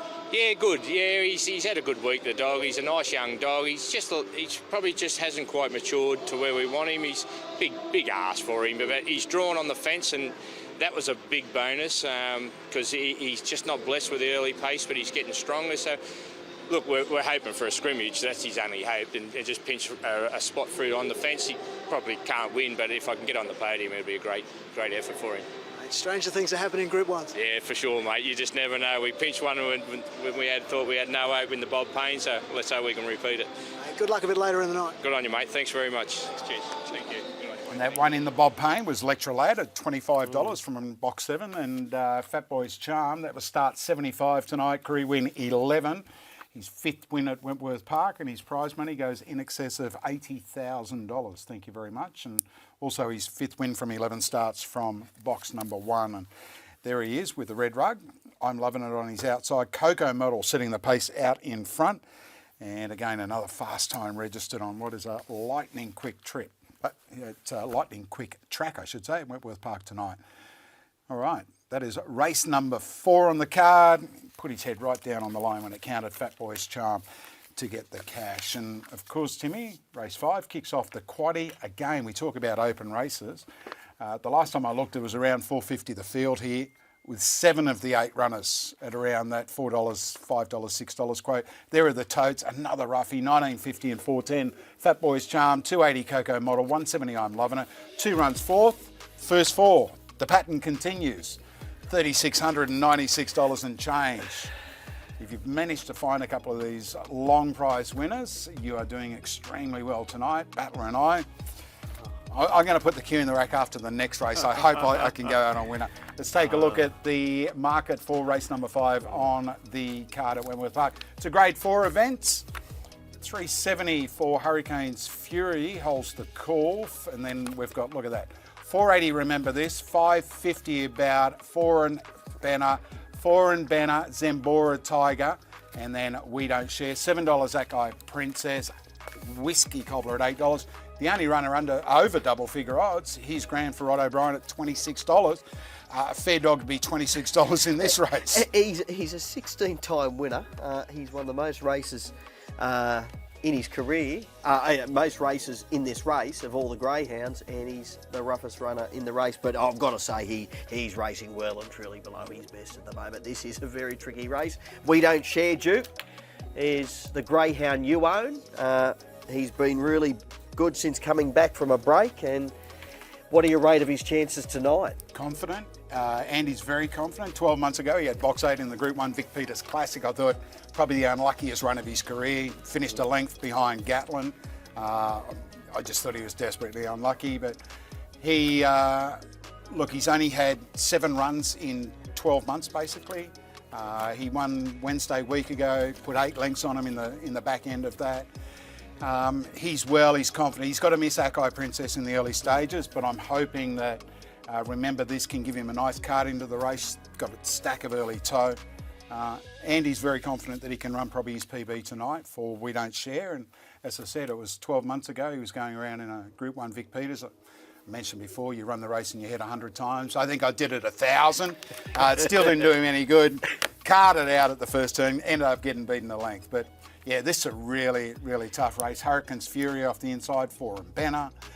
Zambora Tigers, 29.6, 29.7. Remember this, dropped back from free for all to grade 4. My worry with him here is where he's drawn and where he's going to get to at the first turn with Remember This and Akai Princess, pace. Zambora Tiger can be very touchy, but gee, she can nail the jump when she does begin. Foreign Banner's got a lot of speed. He's the strongest greyhound in the race. It's just a matter of where he can get to at that first turn.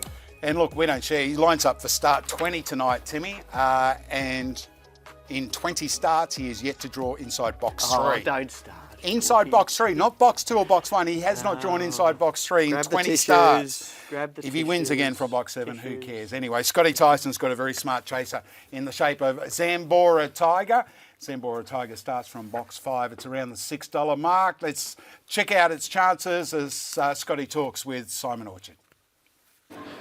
Scotty, Zambora Tiger's run pretty well here before. 5 wins at the track, a really good track and trip PB as well. How is she going right now, mate? Yeah, she's going as good as ever. She's very, you'll know your fate in the first 15 or 20 metres. If she comes out, she'll give them something to chase, that's for sure. What do you think about her, mate? Has she been a bit of an enigma over her career, or do you think she's just starting to work things out?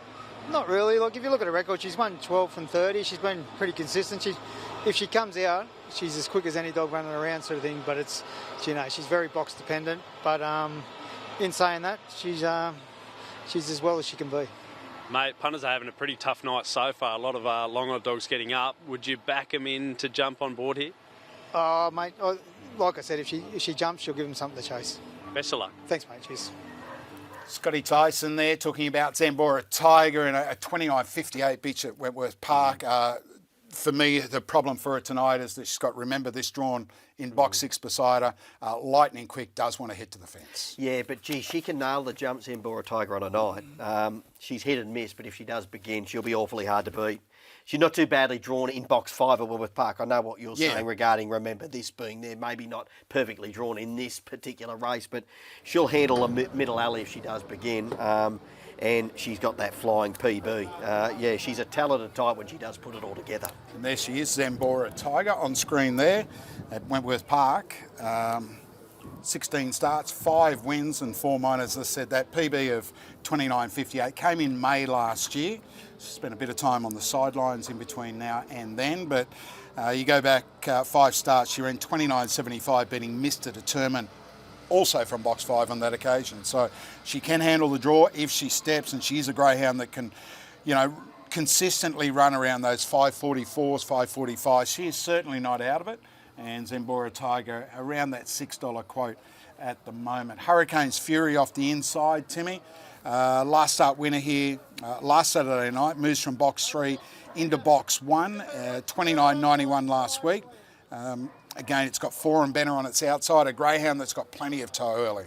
I think he's beautifully drawn, Hurricane's Fury, from the inside alley. He hasn't got the early pace to lead some of these greyhounds, but he's got enough to hold a position around the first turn and just stalk them into the back. And he'll keep coming. He ran 29.91 last week winning. He has run 85. I think he's a great each-way gamble here, greyhound number 1, Hurricane's Fury, due to the box and all the speed in this race. They'll be all charging, and he'll be just minding his own business back on the rails. I can see him getting that beautiful run through the first turn into the back straight, and he'll be awfully hard to hold out. Yes, this is a really, really tough race. Good grade 4 race.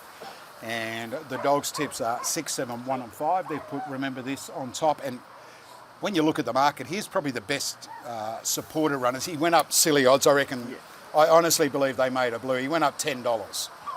He's, not a $10 dog is, remember this, particularly, or she, I should say, in this race. The last start, last 3 runs have all been in free-for-all company, either on a Wednesday or a Saturday night. 4 starts back, ran second behind Screaming Jet. Again, the problem is, for box 6, I guess. Yeah. I think you're right. I think it's been a correction to the market. Yeah. She went up the wrong price. Rather than a massive go. It would have been someone who would have picked up straight away. It was a mistake and was straight onto the $10. All right, Simon Orchard is with Paul Mills from Andy Lord's Kennel, and hopefully they're going to talk about Curly Tail. Millsy, the owner's in the studio. What can you tell him, mate? I think he's reeling at the moment. All the best, mate. Mate, what are you looking for here? As you walk out, we make the walk to the boxes. What are you hoping from We Don't Share? Stay out of trouble and sweep around them. And box 7, mate, what do you make of that? Yeah, he likes out wide. Best of luck. Thank you. Simon Orchard with a man of few words, Paul Mills. Gee. Big leg up. Lucky I spoke to Andy earlier. Yeah. I'll say this about We Don't Share. Look, he's not the fastest dog in going around at Wentworth Park, but I tell you what, he would be one of the hardest chasers. He's overcome toe capsule injuries. He had one start in 8 or 9 months. As I said, he was in the Vic Peters Classic last year. I just love him because he's such a hard chaser, Timmy. He's won 53,000 too, just quietly. Yeah. We paid a few bob for him, but so we're entitled to get it back. He can handle the outside draw. He just needs to miss the pink. If he does that, Andy thinks. Andy this morning said he thought he could run, low 29.7s, 29.8. He thought he was primed for his PB tonight, and the track's on fire. So I'm hoping he can go 29.2 or 3. You're not hoping for much. No. For sale. No, never sell curly tail. He, as said, he's one of my favourites. He's solid in the market, around that $5.50, $5 quote. Hurricane's Fury, the money continues to come for this greyhound. Firms into $3.50. As said, the correction to the market, I don't know how much they got on, remember this, at that $10, $9, $8, but it's halved its opening quote into the $5 mark, and there's Georgie Borg with Akai Princess, or Aki Princess, however you like to pronounce it. $9 into $7.50, comes off a win at Richmond over the 400, going 22.71 with a very fast 6.66 first split. So it's a really open race. And look, seriously, I know it's one of our cliche sayings. You could pick 5 and you could still miss the winner in this. Yeah, you could, Duke. It is one of those races. Even Whiskey Cobbler, greyhound number 4. He's got a turn of speed. He could easily come across and go to the top here and run a very, very cheeky race. Forum Banner is looking for 3 on the trot here at Whitworth Park. Ed is a reliable beginner and a great turn of speed. I've landed with Hurricane's Fury. I think he's good to see you beautifully sticking drawn. solid again. Yeah. Beautifully drawn on the rails. No, it's good. I appreciate your support. Well, I knew you'd be tipping your bloke. I just needed a different angle. And for the viewers. Exactly. And we had to go a little bit different because we've been awful in the first 4 races when we're terrible. Concurred each time. But I thought he's just drawn to stalk the pace here, and he'll be strong late. And from that alley, he'll get every chance. He sure will. All right, so last look at the market, $3.60 about Hurricane's Fury. $5 about number 6, remember this, $5.25, $5.50 about Greyhounds 2, 5 and 7, $7.50 about the Pink Runner, Akai Princess, Whiskey Cobbler around the $13 mark, and then we go to the Roughie, he's grand, at $26 for trainer Rod O'Brien. So they're being, or about to be boxed for race number 5, the first leg of the quaddie. This will be followed by race 6, the Group 1 Peter Mosman Classic. Race 7 is the Group 1 Vic Peters Classic. So good luck to all runners in these races. But they're about to be boxed for the first leg of the quaddie. Let's head trackside. Here is Matt Jackson. Aki Princess, $7.50. Hurricane's Fury to jump the favourite. Box number 1. Odds are in, evens coming up. This is race number 5 to kick the quaddie off tonight. Good luck if you have invested in a quaddie. Green light turned on. 380 Hurricane's Fury. Favourite box 1 set racing. He jumped well enough, Hurricane's Fury. There's good speed here. Foreign Banner pushing through. And Aki Princess carving over. And Aki Princess will lead from Remember This and We Don't Share. Whips around the outside and looms big time. There photo Whiskey Cobbler 4th. Next Foreign Banner, Hurricane's Fury, Zembora Tiger. Last Tease Grand off the back. We Don't Share. Pounced on the lead. Dashed away from Aki Princess. The race is over. Remember This is running on late, but it's all We Don't Share up the straight. And We Don't Share easily beats Remember This and Aki Princess for Zembora Tiger. There followed Whiskey Cobbler. Next home was Foreign Banner, He's Grand, and Hurricane's Fury. The time 29.80. 8. 7, 6, 8 and 5 I think should be the numbers. 7, 6, 8 and 5. We Don't Share gets the cash again. As I said, he's such a hard chaser. He just deserves, as I said, the troubles the kennel have had with his toes. Start number 20, win number 8 at Wentworth Park. He's had all bar one race start at Wentworth Park, and he's done it tonight. He handles himself so well. As I say, dogs that chase their backside off, Timmy, You love to have 10 of them in the kennel. And the rich just get rich. Oh, you've got to get new material. Seriously, you have to get new material. Well done, Jig. He's now won over 60 grand tonight. He's cracked the $60,000 in prize money. And we spoke and does about run it, a PB. Yeah, we spoke about it prior to the race. He just needed that little bit. Yeah. It was the quickest greyhound in the race. Yeah. Strongest greyhound in the race. He just needed that little bit of luck around the first turn, and at one stage I didn't think we were going to get it, and then he was just able to slide it. And when he got third and then into second, it was all over. He was going to be way too strong then. A Lord Ride again runs a PB, 29.80, previous best 29 and 88. We don't share, wins race number 5. Thank God one of us is on the board. It had been a lean night, but he did handle himself well, good old Curly Tail. Of course, he's a little brother to Punters Bandit, and he thinks he'll run 600 strong, thinks he may even get 700. So he's still lightly racing. As I said, this time last year he was in the Group 1 Vic Peters Classic. Let's hope he's got a few more words to speak to Mick Cowley now. Here's Paul Mills after We Don't Share's win. Thank you, Duke. Yeah, he's got plenty of words to talk about that dog because he loves it. What am I saying? Well done, Duke. He's just an ultra consistent dog in here, especially here. Yeah, fantastic record. Yeah, he's been off the scene with a couple of broken toes for quite some time, and he likes out wide because he's got a bit of room to move and can get around him. He could have been in trouble if he's on the inside, but he's drawn pretty well actually. Handled it well too, getting across straight into second. Once he was in second, you must have been pretty confident. Yeah, I was very confident. I thought it was all over, but you're never over till it's over. And he's a good race dog, and he's always been shown plenty of potential, you know. He's been out for some time, so it's only still up and coming, you know. Well, plenty of future left. The owner, does the owner call up all the time wanting to know what's going on? I don't know, most probably. I'm too busy at the back somewhere. Mate, someone's got to do the work. Millsy, thanks so much. Good luck later in the night with you-know-who. Yep, no worries. Thank you. Well done, Mark. Cheers. Thanks, Mick. Thank you, Paul Mills. Thank you, Mick Cowley. Here is the start and carving across Ackeye Princess. There he is. He's back fifth. He had plenty of work to do there, but as I said, he loves Wentworth Park. Absolutely loves Wentworth Park, mate. And it's funny, I was just looking at his form there. He's now had 20 runs, 20 career starts, 19 beat at Wentworth Park, and the only other run was at Dubbo and a heater, the brother Fox. And he was sick that night. We didn't discover till after the race.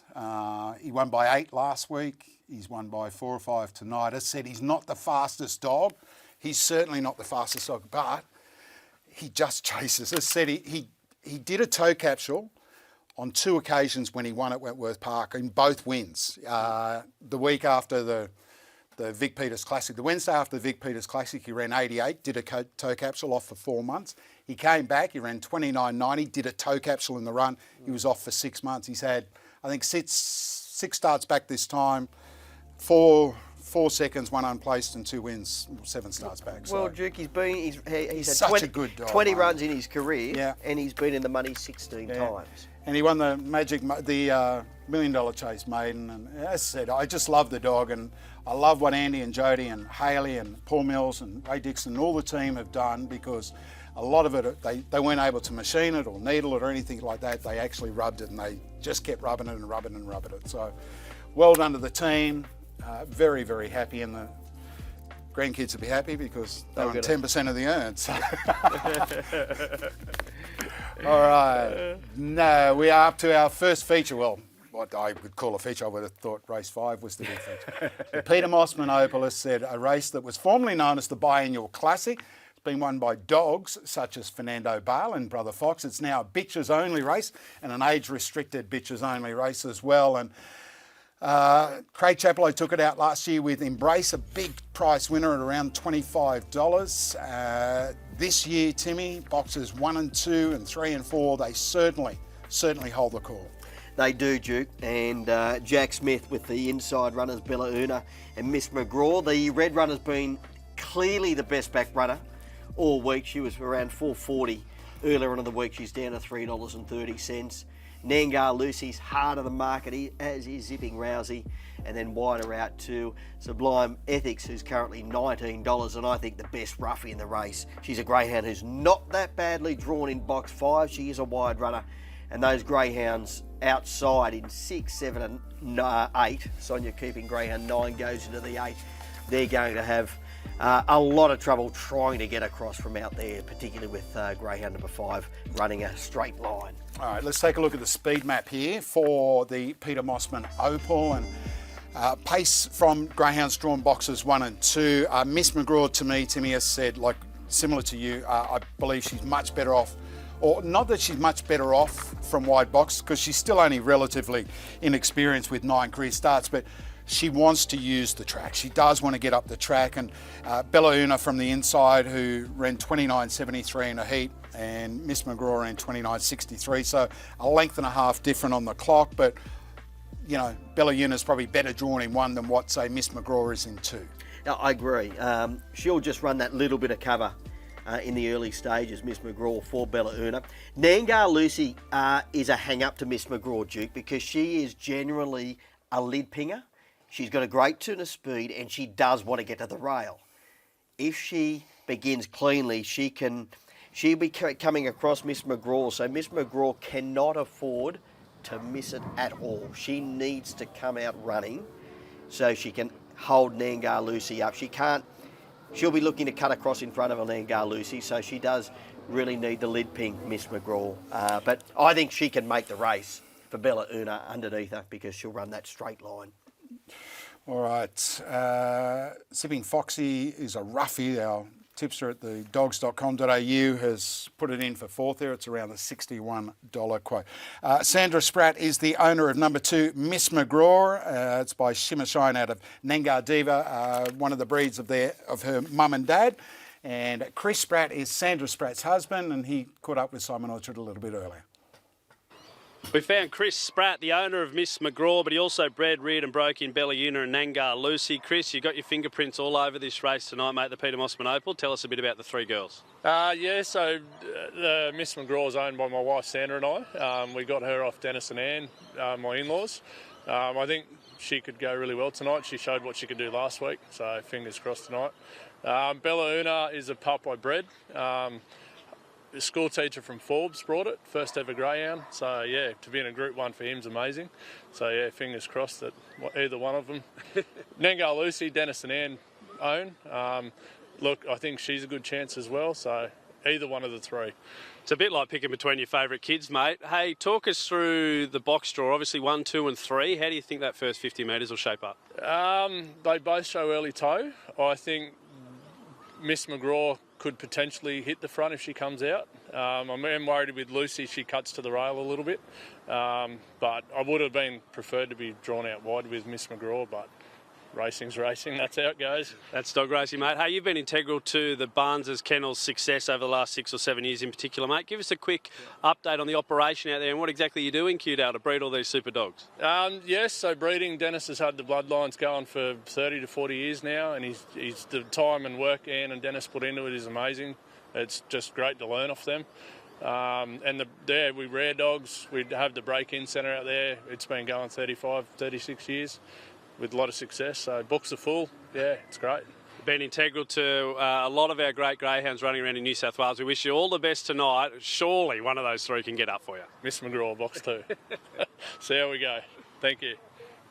Chrissy Spratt there with Mick Cowley. Look, they do a great job. Chris and Sandra have taken over, as we heard from Dennis and Ann running Cudale or Sunny Lodge trial track, and I can vouch personally they broke in the last batch of pups that I had there 6 or 12 months ago. Did a great job with them.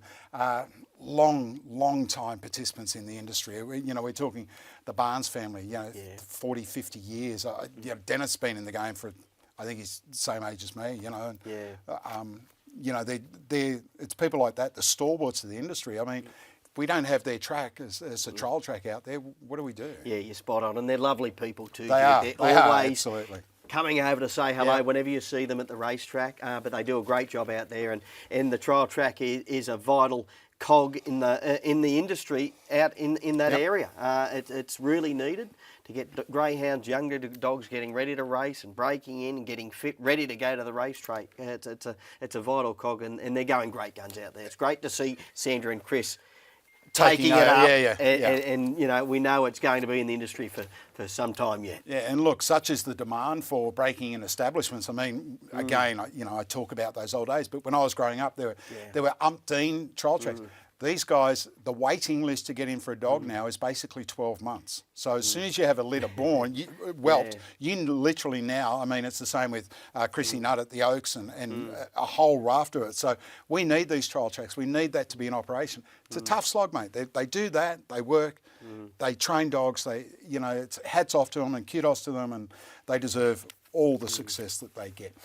Mini Finn won the Group 1 Vic Peters Classic last year with Gatlin, who went on to run 29.28 in a semi-final of the $1 Million Chase Battle. Remember that. Her husband, Johnny Finn, and Minnie tonight have got Zipping Rousey, Sipping Foxy in the Group 1 Peter Mosman Classic. They've also got the red hot favourite, Zipping Remus, in the Group 1 Vic Peters.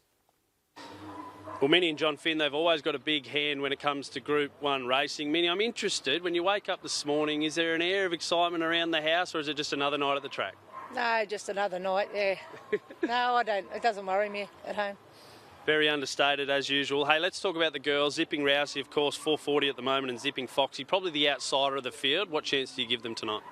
Yeah, no, Rousey, her run last week, I was very happy with that because after Brisbane, I put her out in the yard. She went sour. So the run would have done her the world of good, and we know she can go a lot quicker than she's going. So if the right Rousey comes tonight and comes out, well, I think she's a good chance. And Foxy, she's just improving all the time. If she can run a place, I'll be happy. What about the Vic Peters Classic at the moment? Zipping Remus, almost an unbackable favourite, has drawn box 1. Is that going to drag him out, or is it going to be a potential hindrance if he doesn't step like we've seen before in the past? Well, that's right, box 1. That's why I wanted him drawn out wide, because if he does miss it, they'll be coming across him. But if he gets a bit of clear room for the 10 metres, he's got the speed to burn up underneath him, so we're just hoping for that. Minnie, I'm interested as well. Do you think about going back-to-back, obviously winning the race last year with Gatlin? Is it something that you hope and dream of, or again, is it just another night at the races? Yeah, no, it's just another night. Yeah, every week, every race is different and whatever, but yeah, no, I hope he runs well. Wish you all the best, mate. Thank you. Mini Finn there, and there is the Peter Mosman Opal rug and the beautiful trophy there.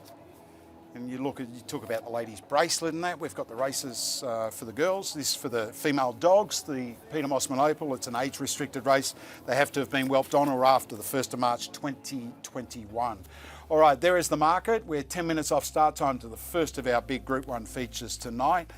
And it's 280 about Miss McGraw, 334 Bella Una, 380 Nengar Lucy, the one I thought could probably cause bit of an upset to the two runners drawn underneath her, and Zipping Rousey at $4. Marie Smith is doing the honours for the Smith Kennel tonight at Wentworth Park, and she spoke with Simon Orchard a touch earlier.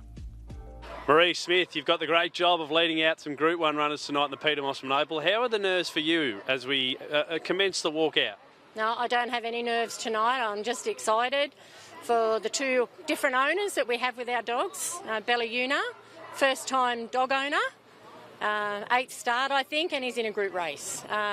Number 2, which is Miss McGraw, Sandra and Chris Spratt from Cudale. Been in dogs for a long time, but this is their first group.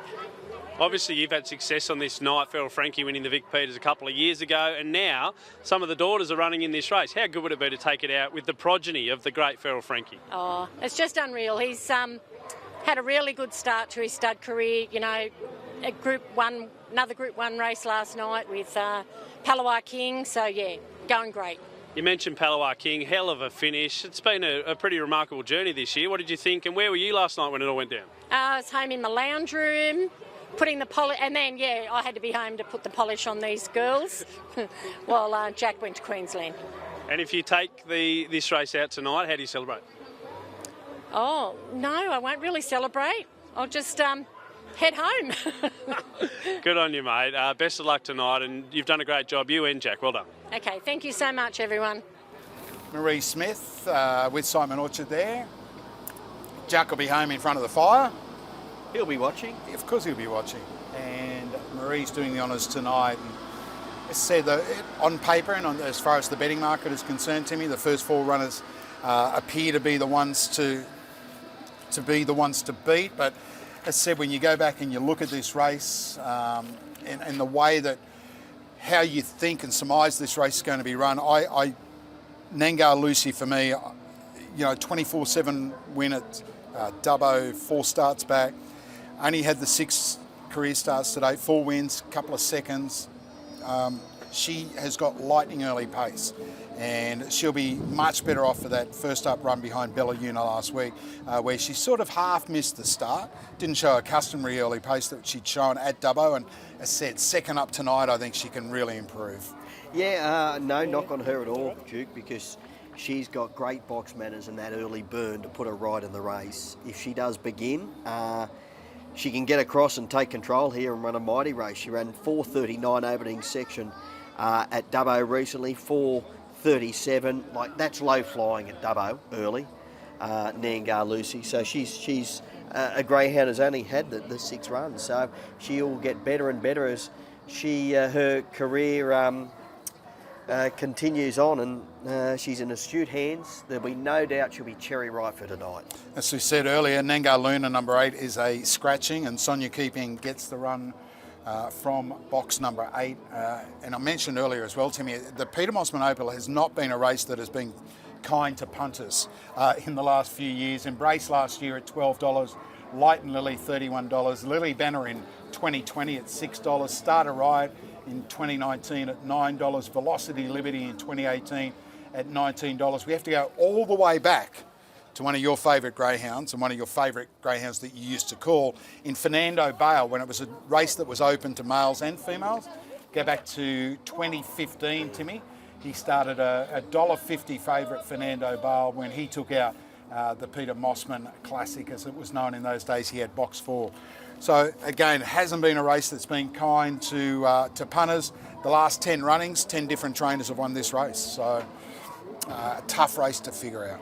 There's a greyhound I was trying to give a really good chance to here, and the reason I haven't been able to find her is due to box 5, Sublime Ethics. But greyhound 7, El Cesar, is a quick beginner, has got plenty of early dash, and is desperate to draw a wide alley. But I just don't think these greyhounds outside the yellow can get across, because she begins and takes a step right and will hold them up. If there was one knockout greyhound in the race, if it wasn't the yellow, it could be the black.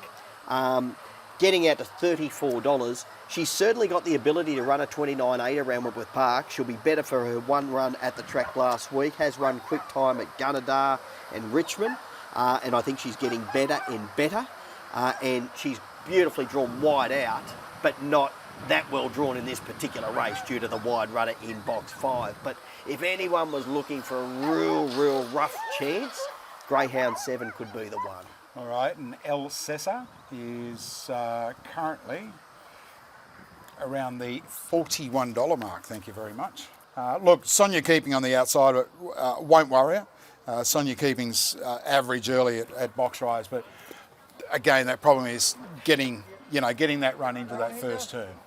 Absolutely, Duke. If the yellow happened to miss the kick, well, she would get a nice run down the outside. As I said, I've got no doubt she'll break 30 seconds at Whitworth Park. I think from what I've seen her do on provincial track, sure, she's a greyhound who'll run around a 29.8 at Wenny on a quick track. Now, she will need to run quicker than that tonight, knowing Bella Una and Miss McGraw can run the 29.6s or thereabouts. But if you are looking for one at, the $34 or $41, it could be greyhound 7.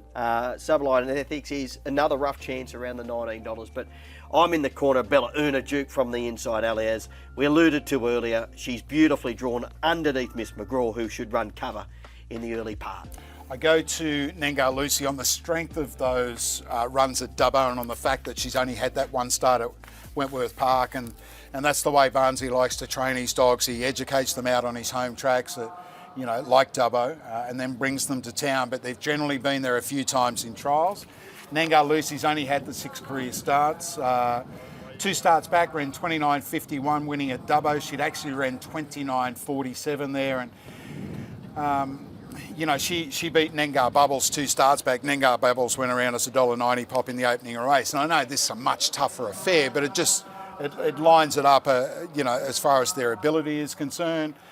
She wasn't disgraced last week, beaten 4 lengths. I thought, the run will do her the world of good tonight. And I'm just banking on a second time out of the boxes in a race at Wenny that Nengar Lucy will step cleaner, run better than that 5.53. I've got no doubt she can probably run the low 5.40s. If she begins like she has been at Dubbo, she'll run 5.40, 5.42 thereabouts, and that'll have her virtually leading this race.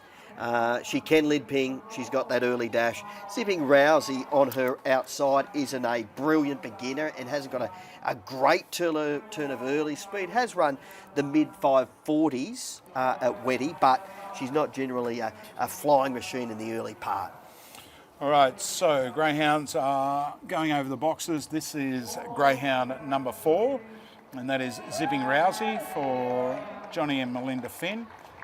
She finished second behind Miss McGraw last week, beaten 3 lengths, but having said that, still ran 29.84 on the clock. Yeah, absolutely, Duke. The issue tonight, you need to be running 29.6 to win this race. Yeah. The track is lightning quick. These greyhounds, Bella Una run 29.73 last week, McGraw 29.63. So if either one of those greyhounds land on the lure, you would imagine they're going to run 29.5. That's what the way the track is playing tonight. All right, so we are down to, I think this is, we can't see, number 9, which is Sonia Keeping, and again a greyhound that doesn't have a lot of early toe, Timmy. $26, it's going to need a lot of luck to be able to win this. Yeah, I agree, Duke, and trickily drawn out there. Not sure where she'll get to in the early stages, and she's probably a greyhound, has got plenty of strength on the side, so you could probably throw her into the wider multiples at a big price. All right, so they are making their way to the 520 metre start. Battler's Banker, you're with the red. Yeah, I think she's beautifully drawn on the rails. Underneath Miss McGraw, I thought she was terrific last week on debut at the track and trip. She began well. She ran 5.48 opening fraction to carve to the lead, and then she just ran her rails into the ground. She's well drawn on the rails. She wants an inside alley, and with Miss McGraw on her outside, who will give her fresh air in the early stages, I think she's going to get every opportunity to drive through and lead, or even sit right on Nengar Lucy into the back straight. Yeah, I am absolutely no knock on Bella Una or Miss McGraw. I just thought second up at the track tonight and going off those fast runs, which can convert into fast Wenty runs off the Dubbo form. Been perfectly placed by Dennis to date. Comes into this race, really, full of confidence at the moment. She only kicked off her career in late May, and she put 4 together before running second here in town last week when on debut at the track. And at the price, I just thought at the $4.80, I'm happy to take that and hope that she can improve from week to week. But again, as I said, absolutely no knock whatsoever on Bella Una or Miss McGraw. And look, as far as the roughie is concerned, I can't see any of the roughies getting into it. I know that, you pumped up number 7, El Cesar, if you're looking to play. And Timmy, I can tell you that, a few of the punters have taken longer odds. It's now into around that $23 quote, $26 after they bet $41 and $51. So good luck to all the runners and their connections in race number 6 here at Wentworth Park. It is the Group 1 Peter Mosman Opal. It is worth $75,000 to the winner. May the best greyhound win and that they get around safely. Here's our caller, Matt Jackson. $2.80 Miss McGraw, $3.60 Bella Una, $4.60 Zipping Rousey. They're set to jump. Ready. Racing now, beginning brilliantly, Nengar Lucy, box 3, and she'll lead clearly down to the post from El Cesar, and railing through now is Balleruna. Miss McGraw got onto heels. Next, Zipping Foxy. There followed well back Sublime Ethic, Zipping Rousey, and last Sonia Keeping down the back, and it's Nengar Lucy out by 4 lengths on Balleruna to a clear second. There followed then by El Cesar at the home corner. Nengar Lucy, she's doing it brilliantly. She's just blasted them away in the Peter Mosman Opal with sheer speed. Nengar Lucy beats Balleruna and Zipping Foxy, Zipping Rousey fourth. They're followed then by El Cesar, Wellback, Miss McGraw, Sonia Keeping and Sublime Ethics. 29.59 the run. 3, 1, 6 and 4 and Nengar Lucy for Dennis and Ann Barnes won it at the start. Just trying to see that first split, Timmy. 5:36, 29:54 overall. She came out flying. The two favourites on the inside, they walked out. They picked the wrong night. Yeah, Bella Una didn't begin that badly, to be honest. Maybe it was accentuated. That's right, exactly, because she has come out running 5:36, that opening fraction, and that's where she won the race. She was just hiking, and Bella Una's run to run second was really good in the end.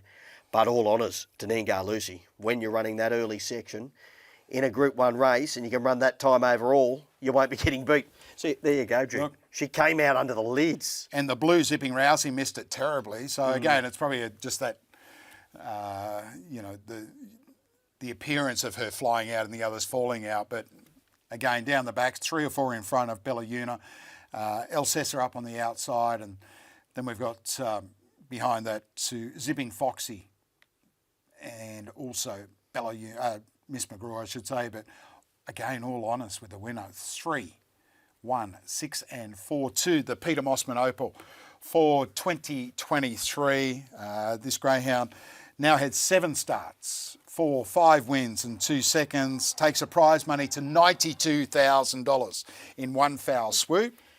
The run home time, Duke, 11:50. Wow. 11:50. Normally when they're running that quick early, you're not running 11:50 coming home. Well, down the back, I was saying to you off air, keep going, thinking that she may get a bit tired, but... There's not a greyhound racing at Woodworth Park who would run her down running home in 11:50. No, I had no concerns after the race. Terrific win, terrific time, 29:59. Again, we've spoken that this track is literally on fire, and it would be a very, very happy Dennis Barnes, one of the great men of greyhound racing, who's about to chat with Michael Cowley. Dennis Barnes, another Group 1. Congratulations. You got someone to celebrate it with. These are my 2 grandsons. They're great supporters. That's a pretty phenomenal performance. 5:36 early, but then the run home time of 11:50. Yeah, look, she's always had ability, but when she nails the start, she's very hard to beat. But I think as she gets a little bit older, she might be getting a bit better. I spoke to you, I think, at the Gardens about some of the young ones you had coming through, and she was certainly one that you did earmark. Yeah, I did. Yep. But you've known for a while she was pretty good. Yeah, always. Yeah. You're sort of just waiting for them to take the next step, and well, she's done it on the right night. What's a Group 1 mean for you? You've been in the sport a long time. What does a Group 1 at Wentworth Park mean to you? Look, to our whole family, it just means everything. You know, these races don't come along every day, and if you get one good enough to go in it and win it, well, we're just happy to get into it. And if we run a place, that's all I said. If I can run a place, I'm happy. Hey, this is a bonus then. Big bonus. Be nice to get a bonus in the next one as well. Oh yeah. No. I think that's asking a bit too much. Hey, stranger things have happened. Congratulations, Dennis. Enjoy the moment with the family. Okay, thanks, mate. Dennis Barnes with Mick Cowley there trackside after Nengar Lucy takes out the 2023 Group 1 at Peter Mosman Opal, $75,000. And look, she's not even in the screen there, Timmy. She's begun that well as our sniper cam looks at number 1, Bella Una, and also 2, Miss McGraw. Lucy's out in front carving time. And as you said, that run home, I can't believe that run home at 11.5. I mean, boy, that's Pearl at a top time running 11.5. Absolutely. And running 29.3s. Yeah, when you're running 11.50 home at Woodworth Park, you're a greyhound really will be going, well, you're top grade or you're getting over 600 later on in your career for sure and certain. When she, you're running 29.59 overall, that's airborne, but 11.50 home, wow. After you're running an opening fraction of 5.36. She has done it on the night where it mattered to begin like she did. Absolutely nailed the jump, and she led for fun at that first corner. Beautifully bred by Fernando Bale out of Fancy Dancer. And Fancy Dancer was a really talented greyhound, Duke. She was trained by Dave Irwin. Fancy Dancer, she won 12 races in her career, and I'm not shocked to see her throw a greyhound with Nengar Lucy's ability. And no shock that another Group 1 winner is side by a greyhound who was, to my mind, in the top 3 greyhounds I've ever seen race in Fernando Pale. But his deeds as a sire, surely, I mean, we go back, we talk about the Tem Lees, we talk about the Brother Foxes, we talk about the Waverley Supremes, and we talk about the Brett Lees, right? They're the big 4 or 5 past sires in Australia. Fernando Bale, given what he's done in, since he retired, he was the first $1 million chaser and the first genuine $1 million earner. But his deeds as a sire to throw, Group 1 winners so often. And again, the thing is, people go, he gets the best bitches. No, he doesn't always get the best bitches. People go to him because they know what you can get from a Fernando Bale dog and that. But to still see, like, as said, he's a phenomenon. And, Paul Wheeler led the way and has always led the way as far as, outcrossing greyhounds go. And, Kelso's Fusilier and all those imports from overseas and that. And Fernando, he's got to go down in history in already now in the top 3 sires of all time. Oh, his feats will never be equalled. They won't be equalled, Duke, what he's Not done. in my time. No, not in my No, I'm with you. He was a freak on the racetrack, and what he's done at stud is just quite simply unbelievable. He is a freak, and time and time again we're talking about him taking out the Group 1s. As you said, he does get all of the good bitches, but he doesn't get, they're not all top liners that he gets by any stretch of the imagination. No. So, he's a once in a lifetime greyhound. Oh, he's a generational greyhound. Yeah, I was so lucky. I've seen so many of his wins up close from standing behind the boxes, and I think 3 or 4 of the runners in the Vic Peters Classic are by Fernando Bale as well. And there is the market for the big one. The second big one, this is for the male dogs. It's 9.5 minutes away. Zipping Remus holds the call at $1.50. Can we get a favourite home, please, for the punters? Because we are 6 down and not a single favourite has saluted at Wentworth Park tonight. $1.50, Zipping Remus. Al Zenity at $5.50. Nengar Larry for Annie Barnes, the wife of Dennis Barnes. Can they get the Group 1 double? It'll be a big night out at Cudell, I can tell you. $7 about Nengar Larry, who is not without a hope. This greyhound is a very, very smart chaser as well. Timmy, again, I asked you before, if you've had a couple of hours to think about, can you find anything to beat the red runner, or is he just got to hold his line to the run to the first turn and run his 29.4s? I've got to tip him on top. He's the quickest greyhound in the race, and he's beautifully drawn. Nengar Larry is the greyhound who can topple him. I've got no doubt about that, because he's a high-speed greyhound. He's run last week. He had to work overtime in the early stages, and he tied in the latter part, but he'll be better for that run over the 500 metres. He hadn't had one for about 3 weeks. I don't think he's badly drawn in box 5, Duke, because he's got high speed, and he's normally a pretty good beginner. So he should just get fresh air in the early stages, particularly with the greyhounds on his outside. So if there is a greyhound to topple the favourite, I think it's Nengar Larry. All right, if you want to draw some sort of comparison between Nengar Larry and Nengar Lucy, Nengar Lucy had a PB at Dubbo of 29.47. Nengar Larry at his second start there in 29.35. I know it was a maiden company, and I know this is a Group 1 event, but we just saw Nengar Lucy at start number 7 run 29.5, and Nengar Larry has actually run faster time than her. He's raced at Grafton, he's raced at Albion Park, he's raced at Temora, where he ran 25.72 to win on debut. From box number 5, you've got to give him some hope. If we're looking to play exotics and we think the red's over the line and we want to bet all bar the red, spoke to Andy again, as said earlier today. My Bandit, who has had 4 starts at Wenny, hasn't really shown its best, but Andy said My Bandit has trialled 29.7 there. So My Bandit's a $25 shot. If you're looking for exotics, if you're looking for tries, if you think the favourite can get beaten, you want to have something on a greyhound at bigger odds, My Bandit, Andy has said that it has trialled a lot faster than what it's run. And we've got a greyhound like Be in Touch, trained by Mark Davidson, owned by Shannon Hedges. Yeah, Duke, and I know the owners really well and having a bit of a tough time at the moment, so it'll be great to see Be in Touch win the race of Vic Peters. But chatting to Shannon's husband today, Trent, he said if he happened to run into second or third, it'd be just as good as winning the race. He doesn't give him much of a chance, and he's an astute judge. But he's well drawn in box 2, and I think he could sneak into the minor money if he did get a little bit of luck in the early part. All right, Al's Entity will start from box 7, a former Victorian, prepared now by Michelle Sultana, who spoke with Simon Orchard. Michelle Sultana, Al's Entity will jump from box 7 in the Vic Peters Classic tonight. How do you feel ahead of a Group 1 night here at Wenty Park? Yeah, I'm happy with the draw, so it's just all up to him now. Tell us about this relationship you've got with Paula Bella down in Victoria. He's sent up Panadera Warrior for the Bulleye Cup. Of course, Aston Ulysses came into your kennel and ran really well also. What have you made of Al's Entity since he got up here? Well, Daryl and Paul have a great relationship, and he trusts us with the dogs, and I mean, we've proven that, you know, what we do up here, it works. So, you know, we won the Bulleye Cup, and Aston Ulysses is just, the times that he's running up here is just crazy. And Al, he's just sent him up to us, and we just had to educate him here, and yeah, so far it's worked. Got the tongues wagging after that trial about a month ago. Hardest to beat, is it as simple as saying Zipping Remus is going to be difficult to knock off?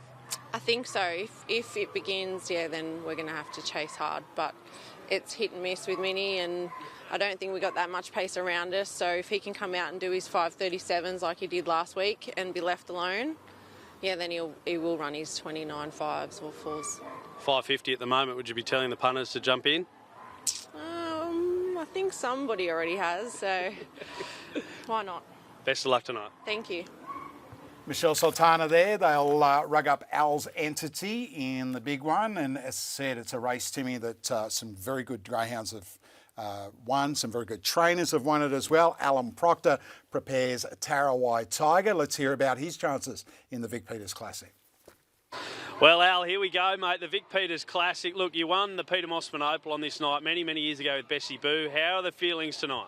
Yeah, no, all's good. The dog feels good, and just hope for a little bit of luck around the first corner. Yeah, talk us through the first 50 metres, Al. If you're to win the race, what's he got to do?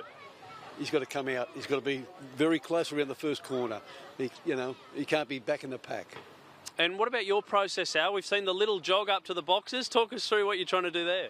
Oh, just get the heart rate going, get the blood moving. I'm a bit hard doing it now with my leg. I've got a bit crook hip, so... Mate, I tell you what, 75 grand to make you a lot happier. Best of luck, buddy. It'll take the pain away. Thank you very much, Simon. Bye. Al Proctor, one of the greats of greyhound racing, along with his beautiful wife Christine, who does all the work, as we know, but they are in there, and they're in there with a chance with number 6, Tarawai Tiger. And Timmy, he's a greyhound that's improved.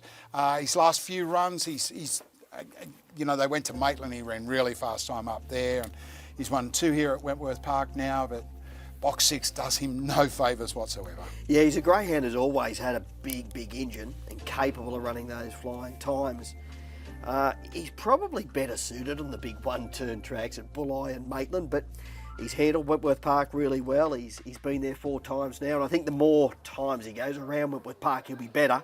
He ran 29.90 last week, and he ran down some really strong dogs. He got into a nice position, and he did get a bit of luck when they all fanned on the home corner, but he still had plenty of work to do. And box number 6 is probably the little issue, Duke, as to where he'll get to. But if Nangar Larry can come out running, he might be able to just tag him across. And if he did, he'll be in the finish. Yeah, he hasn't missed a check in 4 starts out of box 6. He's won 2 of them. And we talk about times, Timmy, and look, we're in winter, and we talk about tracks, and generally tracks are a little bit slower in the winter, in late autumn and that. He broke 25 at Maitland, if you go back 5 or 6 starts.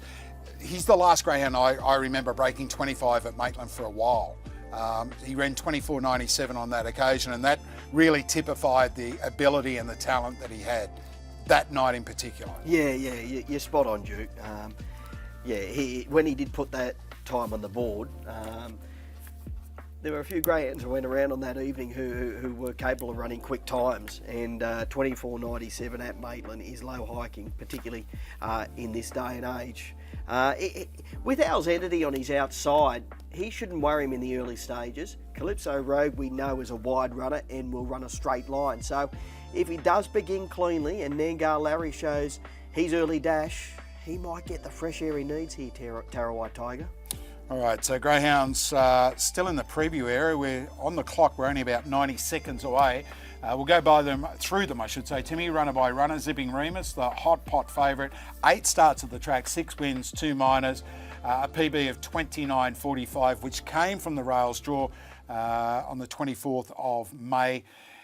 He ran 5:43 last week, 5:42, 3 starts back. If he runs that 5:40, he holds the fence. Nothing's going to cross him. They're not going to be running 5:33s and crossing him if he's running 5:40. Yeah, spot on, Duke. He's shooting for 4 on the trot. He's run, 29.62, then 75.49, and he's run 45.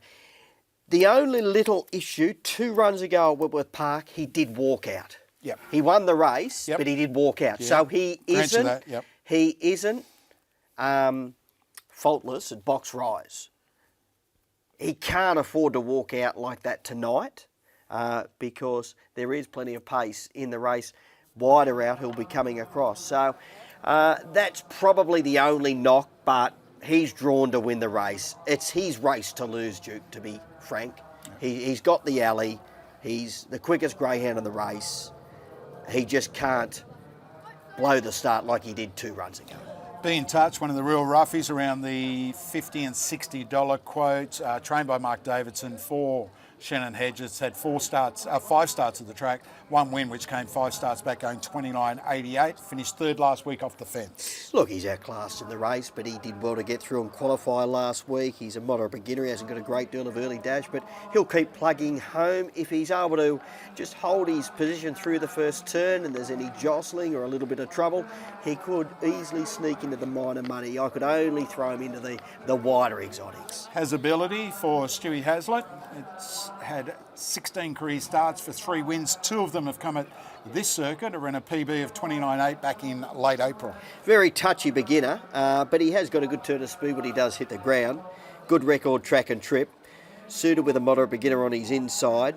My Bandit can be a bit dicey at box rise on his outside, but look, I think he's got his work cut out to win this race. Yeah, and we speak of My Bandit for Premier Trainer Andy Lord.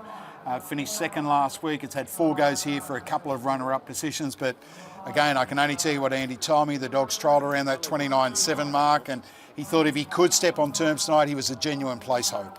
Yeah, I can't really find him, Duke. I could only put him into those wider multiples, particularly now knowing he's run 29.79 or 29.70 odd in a trial. One thing for sure and certain, we better be putting it in the black book because he'll be winning at Whitworth Park very soon off that trial.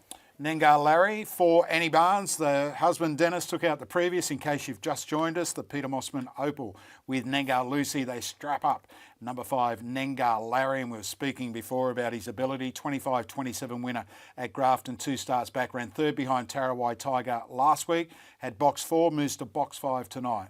Fast beginner, great turn of speed. Not worried about box number 5 if he begins because he's got that early dash to overcome that. His run last week was solid when finishing a tiring 3rd behind Tarawai Tiger. He'll be better for that run over the 500 metres. I think he is the best chance to topple the favourite.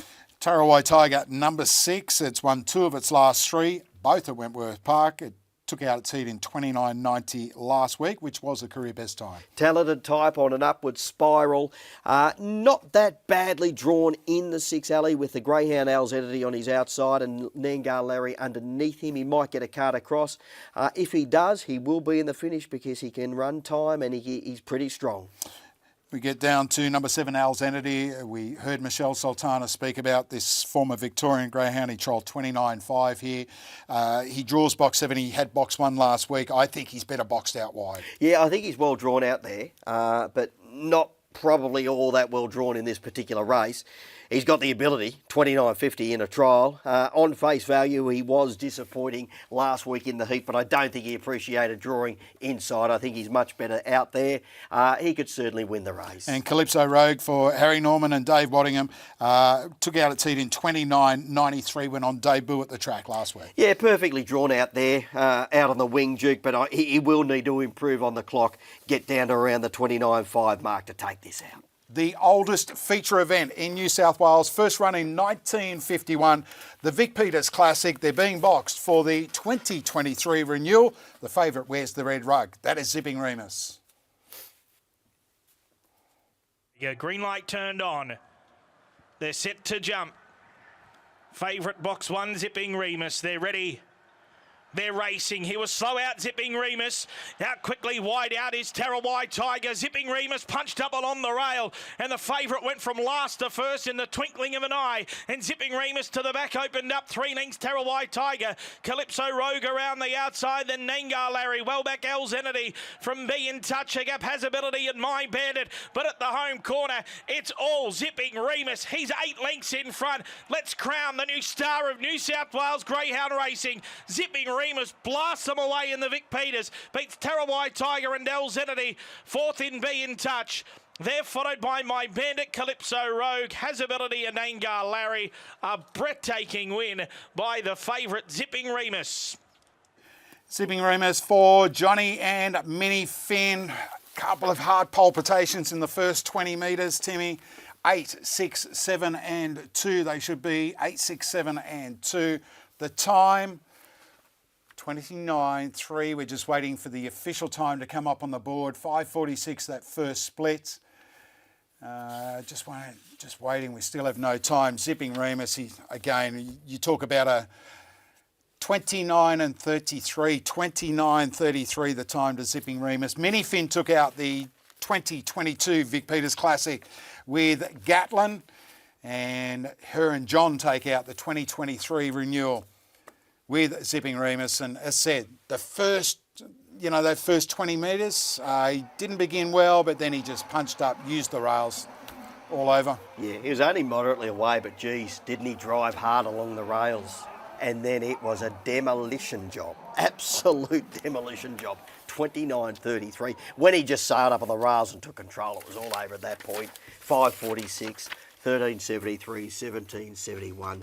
Home 11.62, 29.33. He is a star on the rise, and he put it beyond doubt after about 20 or 30 metres when he just drove up on the inside, Duke. 12 starts, 8 wins, 2 minors at the track now. 9 starts, 7 wins, 2 minors. Prize money in excess of $115,000. Minnie Finn knows this very well. She was here this time last year with Gatlin. Good as Gatlin. Congratulations, Minnie. 2 in a row now. Yeah, no, very exciting. 29.33. That's pretty awesome for a dog of that age. Yeah, no, it is, and he only come out average, and from behind he was showing a lot of speed going into the corner, bustling with the 2, and I seen him put the shoulder into it, and away he went. How did you feel 10 metres after the start? I could see him punching up underneath, and I know he's got a bit of speed, and he's a very good chaser, so I thought when he got around the first turn he was right. Was this a race you always earmarked for a dog like him? Well, yes and no. I suppose because of his age we come back to here. He went good at Albion Park first look, and then he was in the Flying Amy, and we thought about going back for the Brisbane Cup or whatever it was, and then we thought, we'll come here because he's only a young dog. Maybe next year he can go in that. It's a big future. Yeah, no, he's got a real big future if he can begin a bit better. Box 1, was it an advantage for it? Obviously it panned out that way because he could push up, but you were a bit apprehensive earlier? Yeah, he's a sort of dog that he needs a bit of room, like 10 strides to get going, so that's why I locked him out wide, because he can find his feet out there. They leave him alone, but tonight, head on, if you see the 2, it just kept pushing him and pressuring him, and I think tonight was a really good win of his. He's a real race dog, isn't he? Yeah, no, he's a perfect dog. Yeah, no, you don't have to worry about him. Week by week he just races, you don't have to worry about him. Group 1s ever not get boring, but they're not the same, are they? No, they're not really, but yeah, people say that, do you get sick of it? But no, look, I work hard every, morning, night. Time you finish them of the morning, it's time to start the afternoon shift. Running around everywhere, I've got 30 in work, and yeah, no, it's I don't get holidays, or my holidays going to the track. Just like going to Brisbane, they say, how do you drive up and back? Well, it's a rest for me, sitting in the car for 11 hours. It's a weird rest. Congratulations, Minnie. Yeah, thanks very much. Thanks, Minnie. Thanks. Well done. Well done to Minnie and John Finn. His sniper cam, Zipping Remus off the inside, has said he was only average away. Good pace there from Tarawai Tiger. But Remus punched up off that rails draw, held him out into that run through that first turn, and then proceeded to absolutely bolt home. Yeah, he didn't shirk his task, did he? When he was moderately away, he just drove up. And only took 7 races for a favourite to go, Battler. 7 races for me to tip a winner too, just quietly, and 1 and 2's on $1.50. But we're on the board, and he's a greyhound. There's no doubt that John and Minnie will now target the $1 million chase, which kicks off in around 4 or 5 weeks or thereabouts, Duke. He's a greyhound, could easily take out a $1 million chase when you can run 29.33. But you need to mend those box manners when you get up against the big boys and the seasoned campaigners. You can't do that in elite company, Duke. That was a Group 1 race, don't get me wrong, but the young dogs and age restricted. Yep. So when you get up into the big guns, you're taking on the likes of Elite Machine, who won the Brisbane Cup last night, and Postman Pat, and Simply Limelight, and She's a Pearl, and all of those greyhounds. You can't afford to do that when you're up against the big guns. 170 and 130 Zipping Remus, 170 Tarawai Tiger, 180 Al's Entity. Be in touch at a big price, runs 4th. The first 4 pays $206.20, and that is the result of the 2023 Ladbrokes Vic Peters Classic Final. All right, we're going to take a look at the market for race number 8 on the card. Cracking race coming up here. And She's a Pearl holds the call at $1.70. Got a vacant box inside. Andy was very, very confident about the chances of Pearly Girl tonight. And $2.90 about number 1, Try Catch Up for Peter Sims. Then we go out to $9.50, Embrace the winner of the Peter Mosman Opal in 2022, Yuko Girl, Tangible Asset, and Royal Nengar. Good race coming up here. We're 6 minutes off start time. Race number 8 at Wentworth Park on what has been a big night of chasing action.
Terrari Tiger running up for Al Proctor and Michelle Sultana with Al's Entity.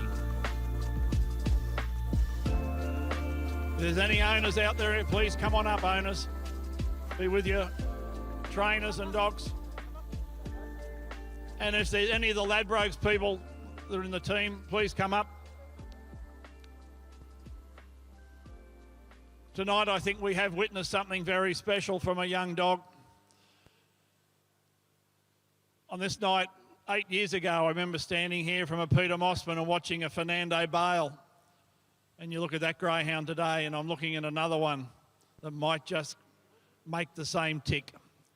A wonderful achievement to Minnie and to John and to the Hallinans, their wonderful breeding story. What they put into greyhound racing is sensational.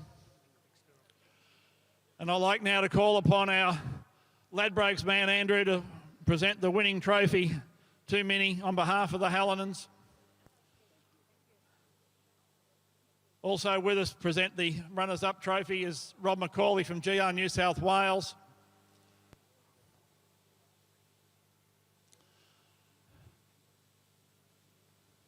Tremendous effort. Ladies and gentlemen, please put your hands together for Zipping Remus. We've seen something special here tonight. Something real special.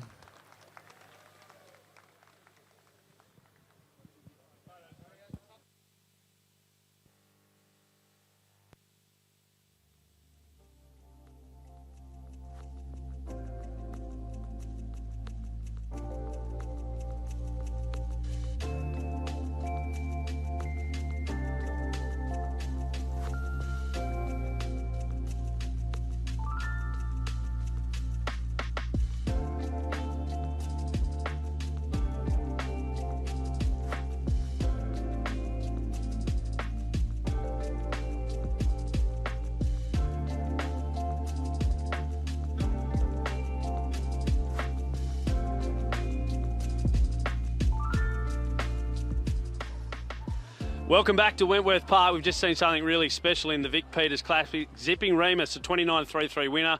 Millsy, from a greyhound lover's point of view, what'd you make of that? Yeah, huge. Who wouldn't?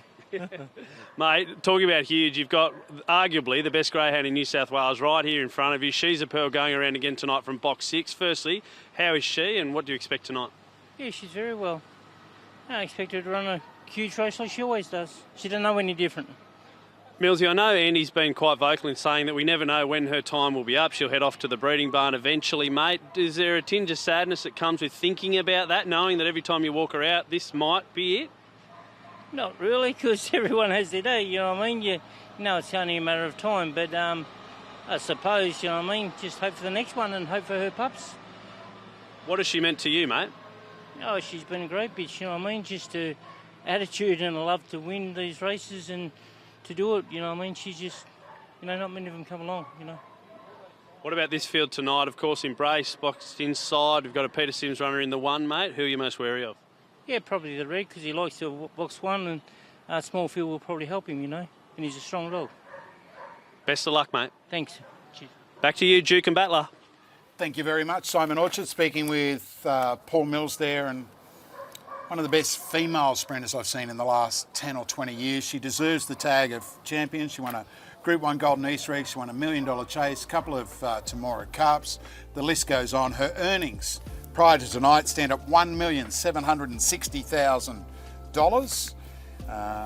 Tonight's race, Timmy, is worth a cool $7,000, but her record here is outstanding. 33 starts, 24 wins, 4 minor placings, the best time of 29.3, and that was run on the 29th of April last year. Remarkable greyhound. She has stood the test of time, Duke.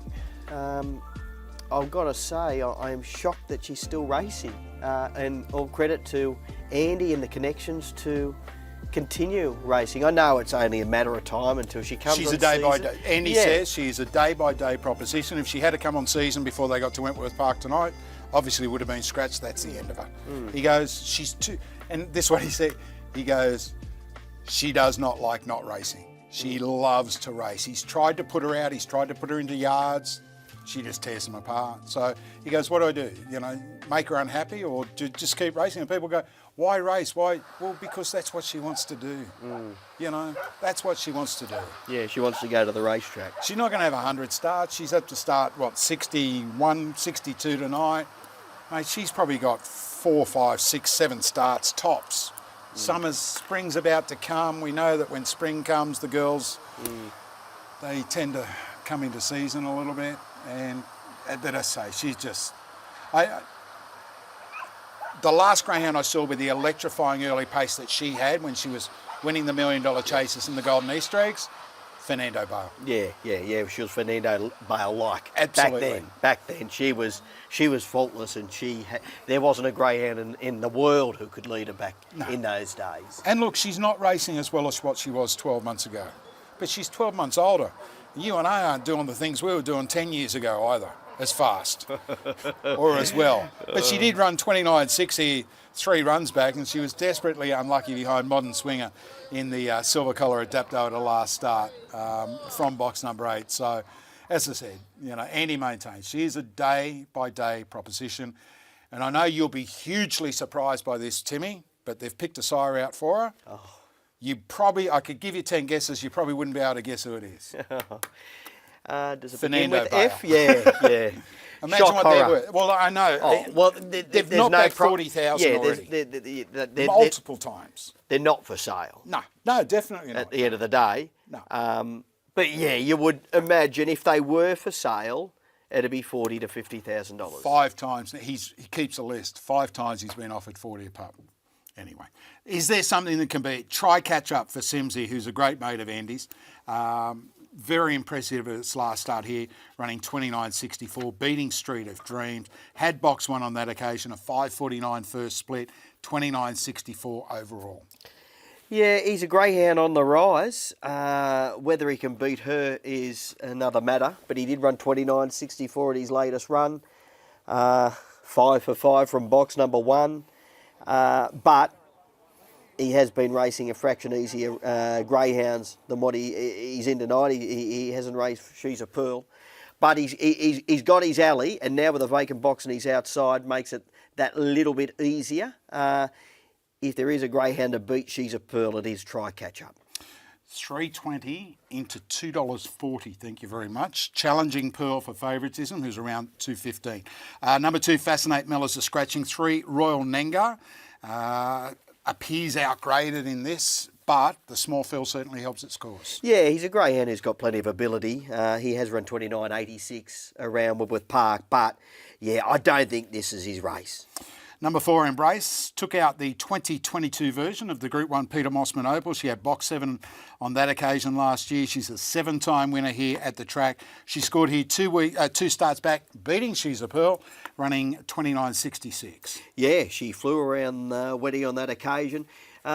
She's suited with a vacant box on her outside. She'll get that little bit of room to move. She does like fresh air, but she's got She's a Pearl a little wider out. He'll be coming across and won't give her an inch in the run to the first turn. But if she can beat She's a Pearl out, she's a genuine chance. Yuko Girl, we know she's got plenty of early toes. She's currently around $11. Tangible asset for James White at $23. Yuko Girl can show pace. Yeah, she can. Look, I think she's probably needs another couple of runs. She's just coming back from a break. She'll be fitter for her last couple, but I think this is like probably in the next start or 2 for Yuko Girl. 225, She's a Pearl. 240, Try Catch Up.